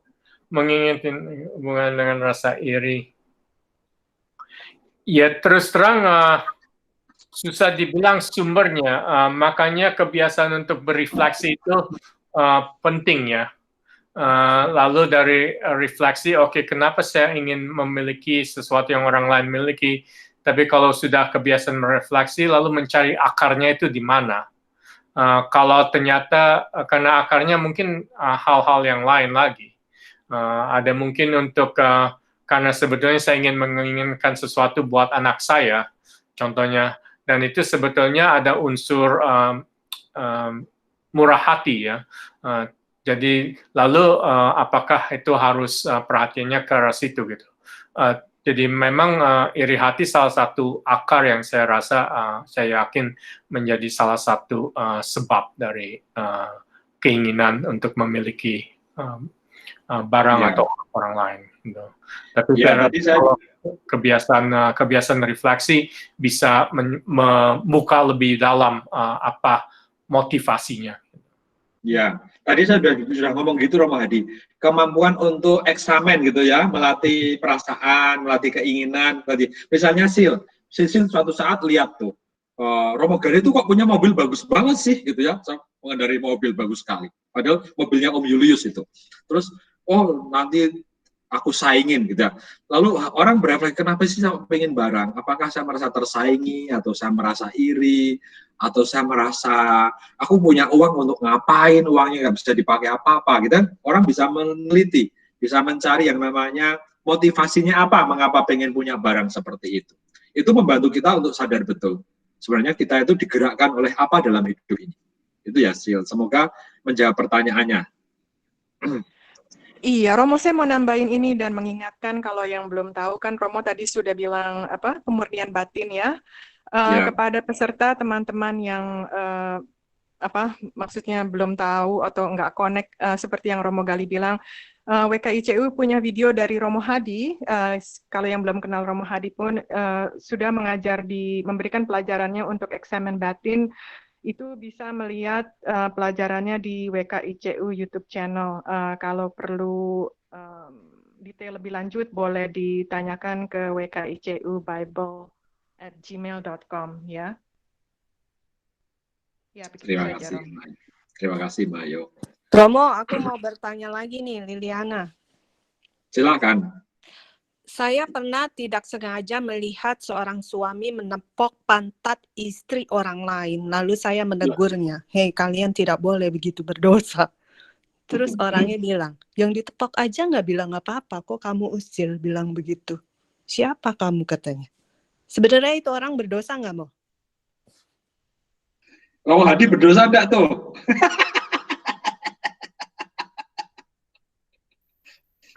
Wah, saya nyesel ini masuk ke sini. Terus jawab terus. Aku dari tadi udah 45 menit jawabin terus. Oke. Ya, terus terang apa yang Liliana lakukan, saya rasa sih baik itu menegur seseorang karena memang itu sesuatu yang terus terang ya tidak pantas ya. Mengenai seberapa jauh dosanya jelas saya rasa bukan dosa berat tapi mengarah ke situ ya. Yang jelas kalau dalam standar sekarang itu udah sexual harassment itu, setahu saya.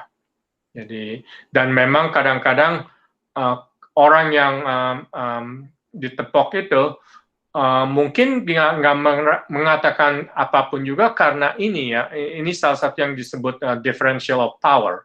Kalau misalnya menepok itu orang adalah bosnya, dia biasanya nggak berani untuk ngeritik bilang apa-apa. Jadi kadang-kadang perlu orang luar yang menegur orang itu, hey itu nggak benar gitu. Iya. Saya kira secara susila, secara etika juga tidak benar ya soal seperti itu. Dan tindakan Liliana sudah betul untuk menegurnya. Yang kedua, saya setuju dengan Romo Hadi. Kadang-kadang tindakan demikian ini sangat berhubungan dengan perbedaan otoritas atau power. Romo Hadi mengatakan differential of power. Perbedaan karena misalnya orang yang melakukan itu lebih punya kekuasaan, maka saya tidak berani melawan. Guru pada murid, kemudian pemimpin pada bawahan, bosnya pada karyawan, itu sangat perbedaan powernya tinggi. Dan di situ seringkali terjadi yang namanya sampai pada tindakan pelecehan nanti sebenarnya bisa ke arah sana. Tetapi tindakan yang tidak beretika itu bisa terjadi sedikit demi sedikit ke arah itu. Jadi memang betul apa yang kamu lakukan, Liliana, gitu. Kamu harus bilang, jangan ya, kalau saya nggak apa-apa gitu. Tapi kalau yang ditepok terus cengengesan kan nyebelin juga mau. Ya, kamu harus marahin ya, jangan cengengesan gitu ya. Padahal kan itu istri orang lain dan suami orang lain. Iya. Ya, makasih Romo. Sama-sama. Itu suaminya, jangan-jangan suaminya tahu ya, tapi diam aja. Kayaknya sih enggak, Romo. But I keep it myself. Kadang saya merasa berdosa jadinya. Ya, Romo, saya Agem, saya mau nanya. Ya, menarik sekali tadi bahwa ayat itu Romo yang jangan menginginkan istri, jangan menginginkan suami, atau jangan menginginkan hamba-hamba atau barang-barang atau apa gitu ya. Yang saya melihat bahwa maksud saya bukan melihat bagaimana dengan praktek-praktek pelanggaran ayat itu yang terselubung, Romo. Misalnya dalam kerjaan gitu ya. Saya sering melihat ada sebuah perusahaan atau apa yang melihat, ini si perusahaan B pegawainya hebat-hebat nih, jago-jago, pinter-pinter. Terus mereka berusaha mau ambil tuh pegawainya. Ya apalah istilahnya, mungkin mereka deketin, mereka tawarin, berapa gaji kamu di sana? Udah sama saya aja 2 kali apa. Saya melihat bahwa itu praktek terselubung kan dari menginginkan hamba atau menginginkan sesuatu, meskipun juga pegawai itu ya senang aja dari gaji $10 sejam tiba-tiba diambil jadi $25, dia senang-senang aja. Tapi kan di balik itu yang saya melihat bahwa ada pelanggaran terselubung di setiap ayat, sebetulnya sesungguhnya di setiap ayat 10 perintah Allah itu, tapi kita melihat dalam hal ini adalah yang terselubung dalam pasal ini. Terus seperti juga saya dulu pernah punya pembantu rajin, Romo. Kalau bersih sekali, rajin bersihin apa-apa bersih, terus orang nurut apa. Nah, enggak, ya setelah lama gitu dia minta mau keluar, Romo, dari kerjaan. Mau pulang kampung katanya, tapi ternyata saya nemuin dia ada di komplek, di satu lagi komplek, dikerja sama orang lain. Ternyata kayak gitu, Romo. Jadi orang karena itu menginginkan digaji lebih banyak gitu ya. Mungkin karena atau dia melihat itu pembantunya rajin ya, kok pembantu saya malas ya gini. Dia kan menginginkan hamba saya kan. Dia menginginkan hamba saya. Jadi saya melihat bahwa praktek-praktek ini saya melihat bahwa itu terselubung. Terus apakah itu juga dosa pelanggaran ini, ayat ini, dan bagaimana juga si pelakunya, si pembantu saya yang main kabur meninggalkan tugas-tugasnya itu ke orang lain demi itu. Nah, maksud saya apakah orang yang mengambil itu, pembantu saya itu melakukan pelanggaran terselubung, dan bagaimana dengan pembantu saya itu, dia apakah juga dia ikut dosa karena ya menyangkut pelanggaran dosa terselubung itu. Nah, terus kedua, saya dulu waktu masih muda pernah sangat ingin mengingini orang lain, yaitu istri saya. Dia anaknya, keluarganya dari istri saya. Pasti istri saya punya keluarga, tapi saya sangat mengingini dia. Gitu loh, Romo. Mungkin dengan dalih saya cinta, saya sayang, tapi toh itu tetap saya menginginkan yang bukan milik saya, miliknya keluarga. Atau mungkin semua orang juga begitu ya. Ya ini buat Calvin atau yang muda-muda ya. Jangan dipikir bahwa pasangan kita itu karena ya kita bisa melihat itu cinta, saling mau, tidak ada paksaan, tapi tetap apakah itu juga pelanggaran, Romo, dengan dari ayat itu, jangan ingin memiliki hamba atau sesuatu dari orang lain. Nah, kita mengingini anaknya kan, Romo, gitu, dengan apapun, dengan cara kita, trik kita, sok mencintai, dekat dengan baik-baik, padahal sesungguhnya kita menginginkan dia kan, menginginkan anaknya. Nah, apalagi memang dia menggunakan taktik, trik ataupun pura-pura supaya anak seperti kamu gitu. Ya. Kurang lebih, Romo, cuma saya nggak enak ngomongnya. Nah, maksudnya apakah itu praktek-praktek terselubung, Romo? Ya. Romo, terima kasih, saya bertanya itu. Ya, Romo. Terima kasih Agem atas pertanyaannya yang baik. Saya jawab dulu, nanti silakan Romo Hadi kalau menambahkan. Yang pertama, poin dari perintah ke-9 dan 10 ini adalah menginginkan barang atau milik atau istri atau suami orang lain itu atau hamba-hambanya itu didapatkan dengan cara yang tidak adil atau tidak fair. Jadi diambil dengan paksa, misalnya ya, diambil dengan paksa dalam perjanjian, diambil dengan paksa, dicari. Misalnya kalau kita ingin lihat bagaimana si Daud itu mengambil Batseba dengan cara membunuh suaminya, tapi dibunuh dengan cara halus, disuruh maju perang, lalu ketika perang ditinggal sendirian biar mati. Jadi, maka poinmu bahwa kamu itu mencintai calon istrimu itu bukan masuk di situ, karena kamu mengambil dengan tidak paksa, bukan karena tidak fair, tetapi memang ya begitulah, dalam arti alamiah terjadi begitu, bukan karena dia milik keluarganya lalu kamu ambil, tidak. Yang pertama itu. Yang kedua, bahwa orang yang diambil pun tidak mengalami ketidakterpaksaan, tidak mengalami yang tidak fair, atau mengalami hal yang prosedur sesuai dengan prosedur yang jelas, tidak mengambil alih secara paksa, tidak mengurangi hak orang lain. Itu poin pertamanya di sana. Jadi tidak masuk ke situ yang kamu tanyakan itu.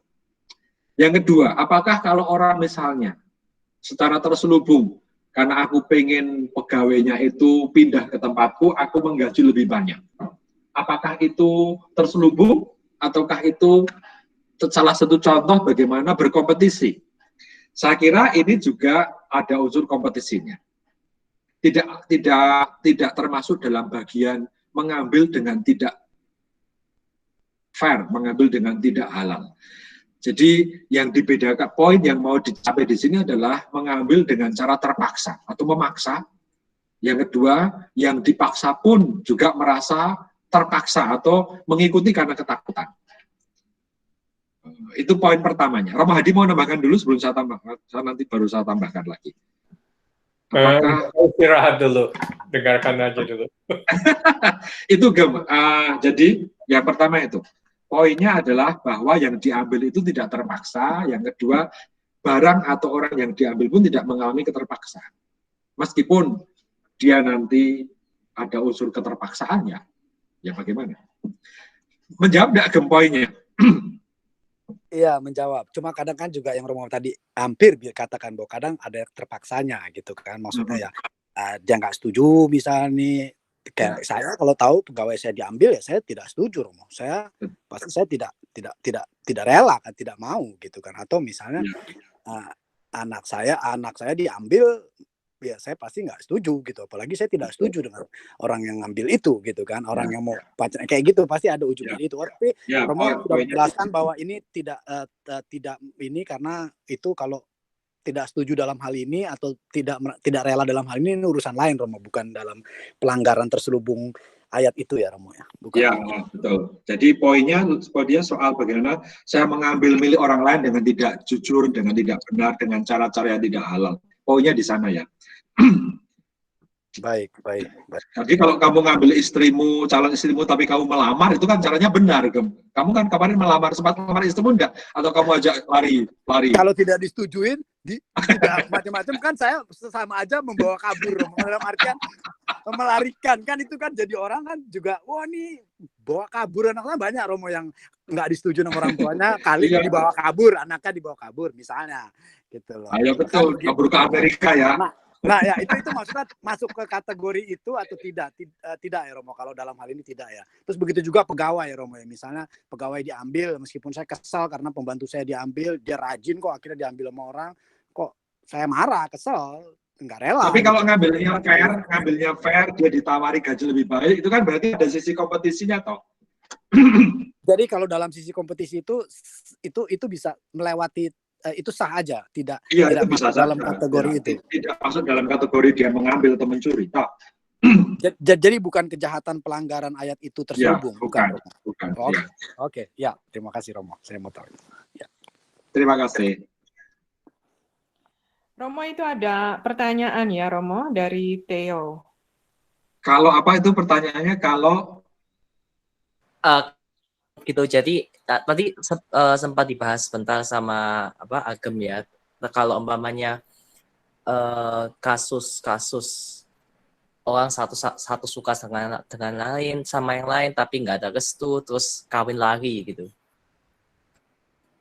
Oh itu maksudnya. Apakah kawin lari itu termasuk mengambil istri orang lain gitu ya? Anggapannya gitu. Sebenarnya kan dia belum menjadi istri orang, dia baru anaknya orang, jadi tidak melanggar perintah ke-9. Tapi tetap mengambil sesuatu dari orang. Mengambil sesuatu dari orang lain. Pertanyaannya kan mengambil budak, mengambil barang gitu ya. Tetapi apakah mengambil istri orang? Nah, ini pertanyaannya, saya kira ini tidak masuk dalam perintah ke-9, tapi perintah ke-4. Tidak menghormati orang tua, para perintah ke sana, bukan ke-9, tapi hormatilah orang tuamu, itu bagian malah perintah ke-4 itu tidak menghormati orang tua.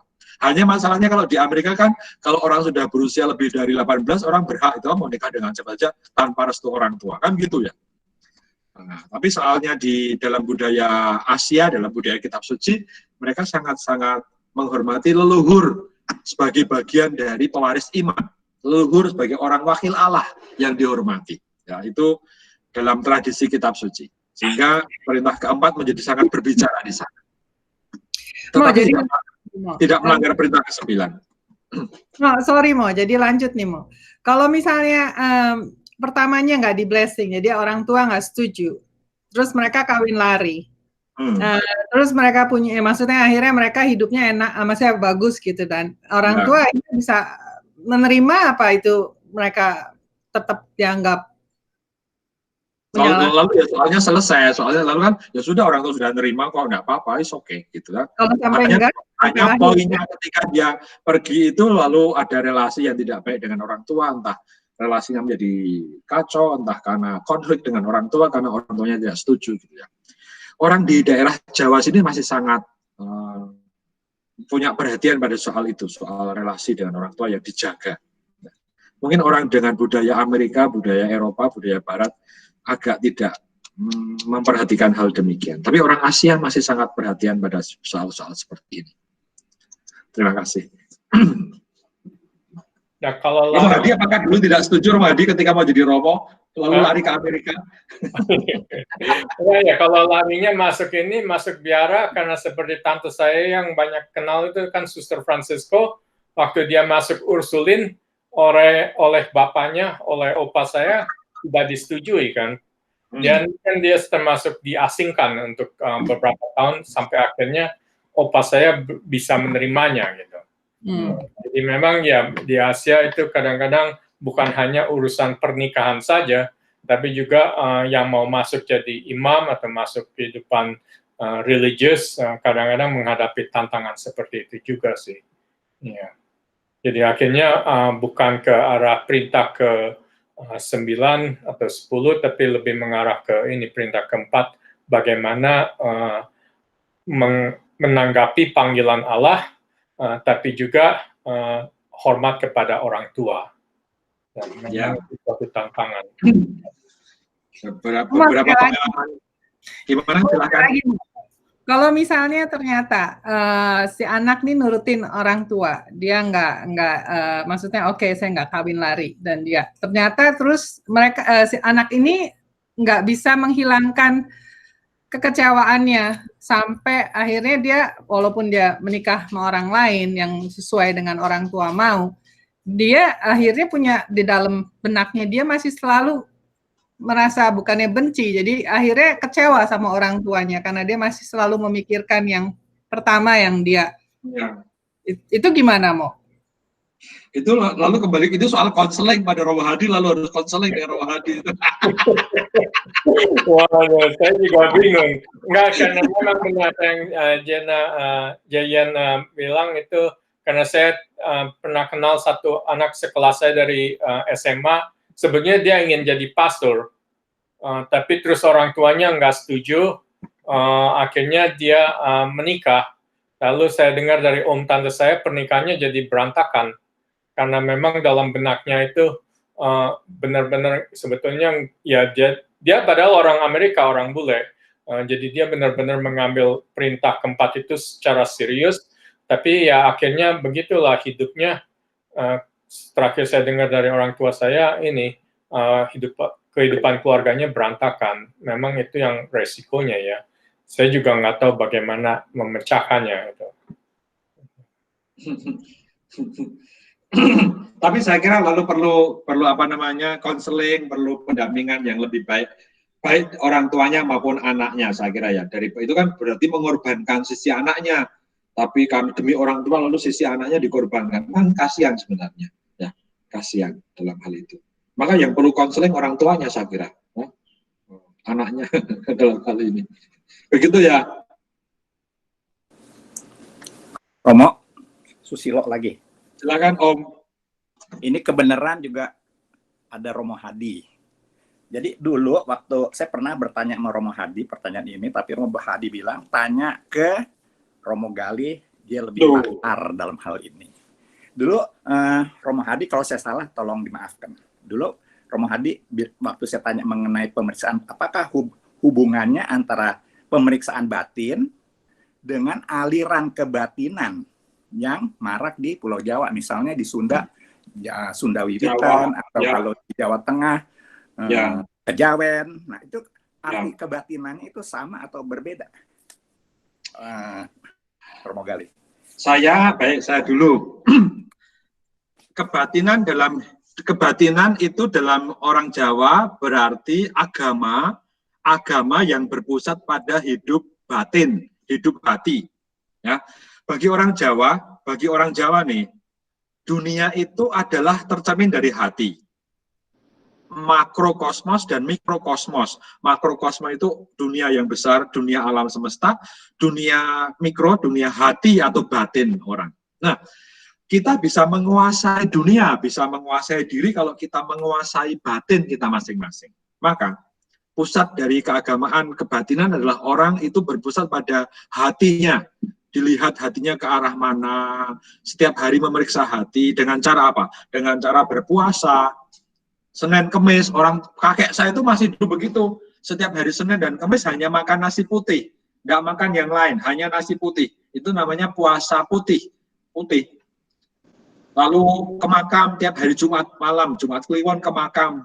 Dari jam 9 pagi sampai jam subuh, jam 4 pagi. Ya cuma hanya duduk bertapa. Itu namanya kebatinan. Kayak gitu, memeriksa hati, kebatinan.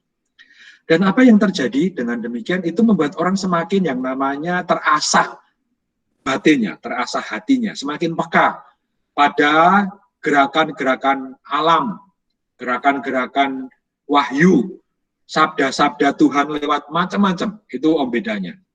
Yang dalam kebatinan Jawa begitu. Lalu yang ditanyakan tadi apakah sama dengan apa tadi Romo Hadi, pemeriksaan batin.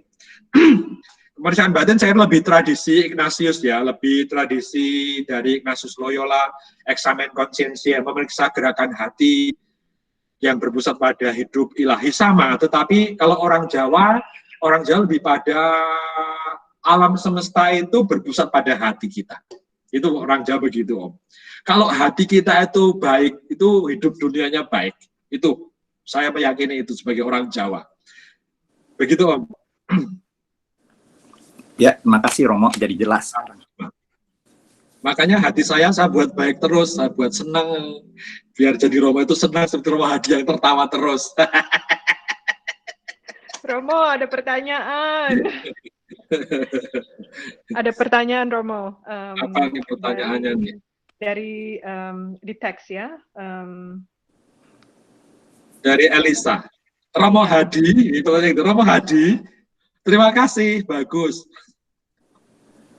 Romo, apakah kita harus terus memberi financial help kepada orang yang hidupnya berfoya-foya? Ini Romo Hadi gimana jawabnya?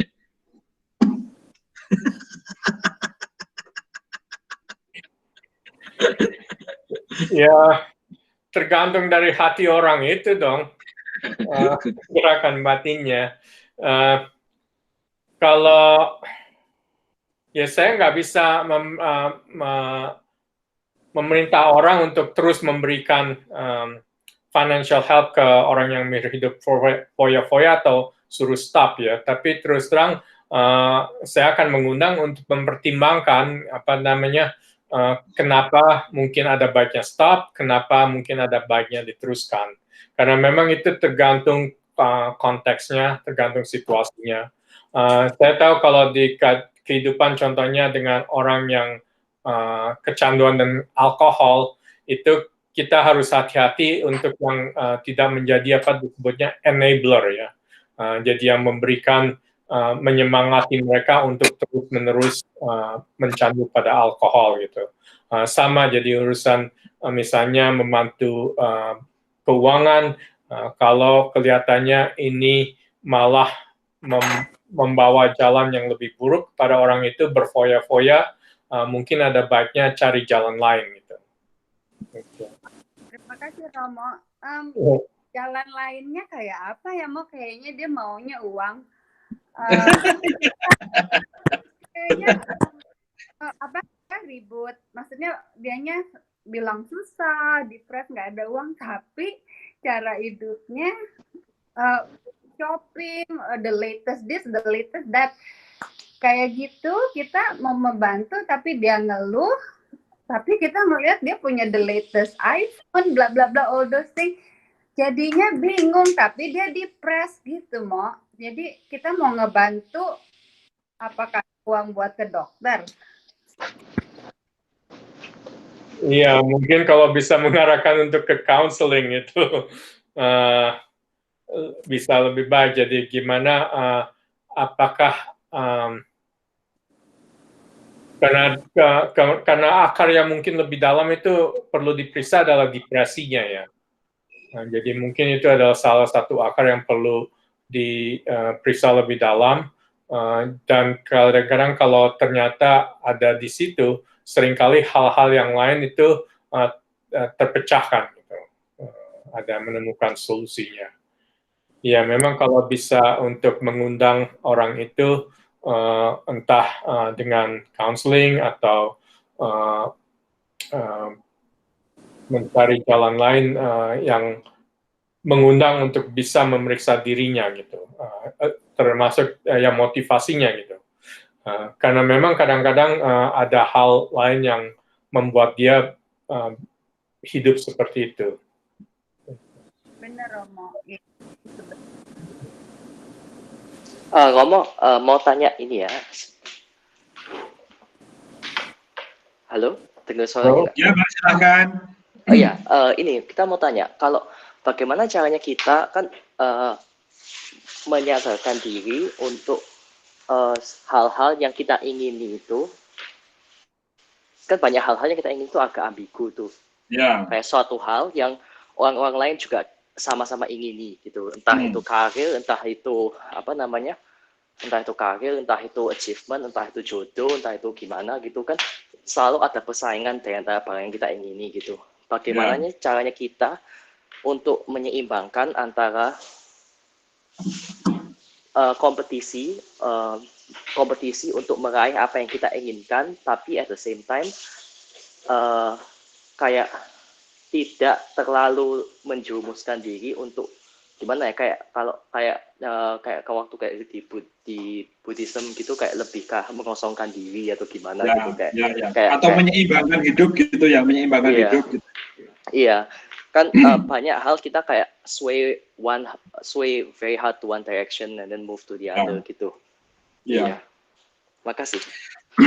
Saya kira Romo Hadi memberi banyak contoh dalam hal ini, yaitu bagaimanapun juga orang perlu, ketika saya itu selalu berkata kepada para frater saya, kalau kamu jadi Romo nanti bekerja sangat berat dan sangat baik, itu juga saat kamu butuh berdoa gitu ya. Nah, kadang-kadang saya bilang, orang perlu juga yang ngambil waktu break, orang ngambil waktu hening sendiri gitu. Nah, enggak perlu banyak-banyak, 15-10 menit untuk tahu suasana hati, untuk tahu gerakan hatinya kemana, untuk tahu refleksi gitu ya, berpikir-pikir, merenung-renung.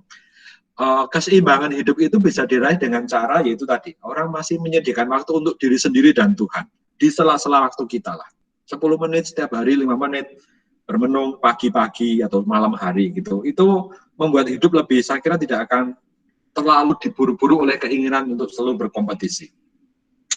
Kalau mau lebih besar lagi, orang punya waktu hari Minggu ke gereja, atau lebih daripada itu orang punya waktu untuk mengambil waktu panjang, 2 hari setiap tahun sekali, 3 hari mengambil waktu untuk retreat gitu ya, rekoleksi, sehingga hidupnya seimbang antara yang hidup karir, hidup duniawi dengan hidup rohani yang masih dijaga. Saya kira Romo Hadi masih bisa memberi beberapa komentar yang agar lebih relevan dengan keadaan Amerika. Bagaimana orang di Amerika masih bisa menyeimbangkan hidup selain berkompetisi, selain bekerja keras. Kalau di Indonesia, di Jogja sangat bisa menyeimbangkan hidup. Karena orang di Jogja sangat-sangat santai hidupnya. Ya, salah satunya mungkin ini pergi ke Jogja, tinggal di Jogja bersama teman-teman. Jawaban yang cerdas itu, Romo. Iya. Terus bawa kesantaiannya ke Amerika gitu. Ya, dalam kerohanian itu yang salah satu yang saya pernah sebutkan itu namanya centering prayer ya. Itu dari lebih tradisi Trappist, dan itu memang lebih mirip dengan Buddhism gitu. Dalam arti melepaskan segala kelekatan dan juga berusaha untuk menjadi benar-benar hadir dalam apa adanya gitu. Kalau bahasa Inggrisnya ya being present with what is. Gitu. Karena memang seringkali kalau kita mengejar-ngejar baik itu secara material atau bahkan secara rohani atau religious atau achievement dan sebagainya itu, kadang-kadang kita nggak benar-benar present dengan apa yang adanya gitu. Makanya kalau dalam pemeriksaan batin Santo Ignatius, bagian bersyukurnya itu sangat penting. Karena itu yang membawa kita untuk lebih merasa syukur dan juga merasa hadir akan segala karunia Allah saat itu. Seringkali kalau kita tidak sadar pada momen-momen seperti itu, makanya lebih terbawa pada mencari-cari terus gitu. Jadi memang ada ketegangan antara itu. Dan ya memang secara praktek seperti yang Romo Gali bilang itu dianjurkan kalau bukan biarawan atau biarawati memang waktunya terbatas ya, tapi mencari sela-sela waktu gitu. Jadi antara tugas A sebelum masuk ke tugas B, cari waktu hening berapa menit. Nanti waktu saat sebelum selesai makan siang, sebelum balik kerja, cari waktu hening lagi gitu. Jadi usahakan untuk mencari eksperimen bagaimana bisa merasakan memeriksa batin, mengalami kehadiran Allah saat itu dalam waktu-waktu yang sangat sibuk di Amerika. Ya, terima kasih Romo Hadi, jawabannya yang sangat baik. Terima kasih ya ngomong-ngomong jawabannya. Cuma ya sekedar follow up question itu kalau kita kayak mengosongkan diri, memeriksakan batin apa segala gitu. Kalau saya personally kalau mau mengosongkan diri itu susah karena nggak tahu diisi apa gitu, karena yang masuk itu bakal aneh-aneh gitu. Nah itu praktik kayak pikirannya mereka bawa kemana-mana. Jadi practically itu kayak gimana Romo? Bagaimana cara kita mengosongkan diri, melepaskan kelekatan-kelekatan, but at the same time tidak membuat kekosongan itu sebagai tujuan utama gitu, biar ada samping ada isinya. Ini harus ngundang Romo Hadi retreat ini gitu. Mari Bapak Ignatius Hadi Sasmita dijawab nih. Itu mestinya yang jawab itu Saint John the Cross itu. Mesti cari Romo Karmelit yang ahli untuk mengenai kekosongan. Ya, kalau tekniknya sebenarnya gini ya, kalau kita berusaha mengosongkan diri dengan memaksa, itu nggak baik biasanya.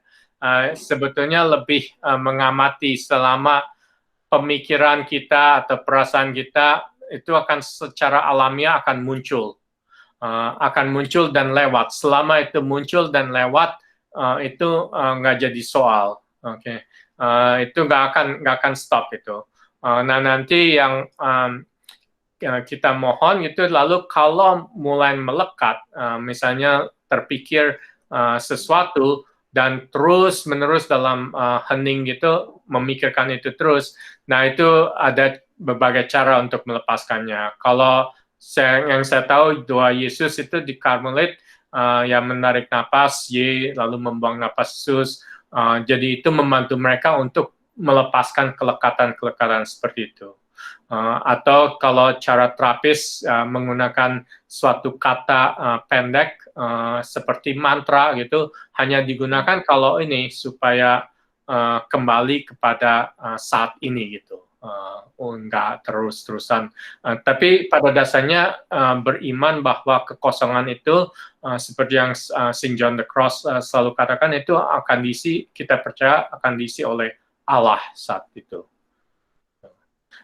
Ya kalau mau mencari ahlinya ya ini, kalau ketemu dengan suster-suster Karmelit contohnya atau Romo-Romo Karmelit, mereka cara doanya banyak seperti itu ya, mengosongkan diri dan mengikuti jalan prakteknya Saint John of the Cross. Ya. Terima kasih Romo Hadi yang sudah menjelaskan dengan sangat baik tentang model-model doa. Ya. Baik. Terima kasih banyak ya. Sama-sama. Kita sudah hampir 2 jam kurang 5 menit ini ketemu. Ya, Romo, kalau tidak ada yang bertanya lagi kita bisa tutup ya. Barusan saya post itu link pelajaran Romo Hadi tentang pemeriksaan batin untuk yang mungkin ingin belajar lebih lanjut. Yang ya juga yang belum tahu di Romo Hadi, inilah Romo Hadi yang mengajar eksamen batin. Ya. Kalau orang pengen bahagia, silahkan lihat Romo Hadi.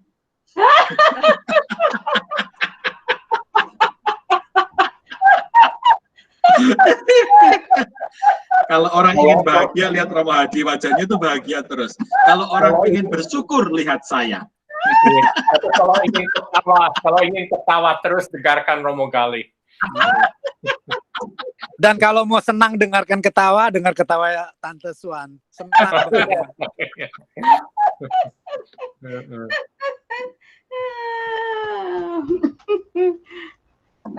Baik, terima kasih banyak saudara-saudari yang sudah bergabung hari ini. Ini terakhir dengan saya.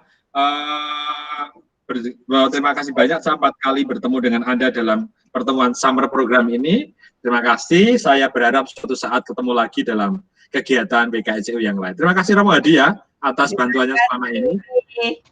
Terima kasih. Romo Hadi di sini banyak Terima kasih Romo Gali, Romo Hadi. Terima kasih Romo Gali, Romo. Mari. Terima kasih sama-sama Romo Hadi. Terima kasih Elisa. Terima kasih. Terima kasih Romo-Romo. Terima kasih Tony, Mari. Terima kasih. Terima kasih Romo-Romo. Terima kasih Romo. Mari. Terima kasih Romo Hadi, Romo Gali. Thank you, Mayo.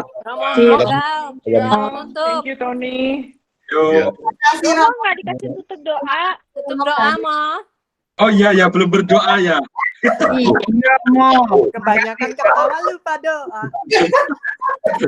Baik, mari kita berdoa penutup bersama-sama. Demi nama Bapa, dan Putra, dan Roh Kudus. Amin. Amin. Tuhan, kami bersyukur kepadamu karena kami kau berikan banyak perbincangan, refleksi, bagaimana kami bisa menerapkan perintah Allah ke-9 dalam hidup setiap hari. Semoga kami yang sudah berbicara dan merenungkan iman kami semakin mampu untuk mencintai Engkau dan sesama, berbuat benar, berbuat adil kepada orang lain, dan juga memperhatikan orang-orang yang berkekurangan dan orang miskin yang menjadi bagian dari gereja.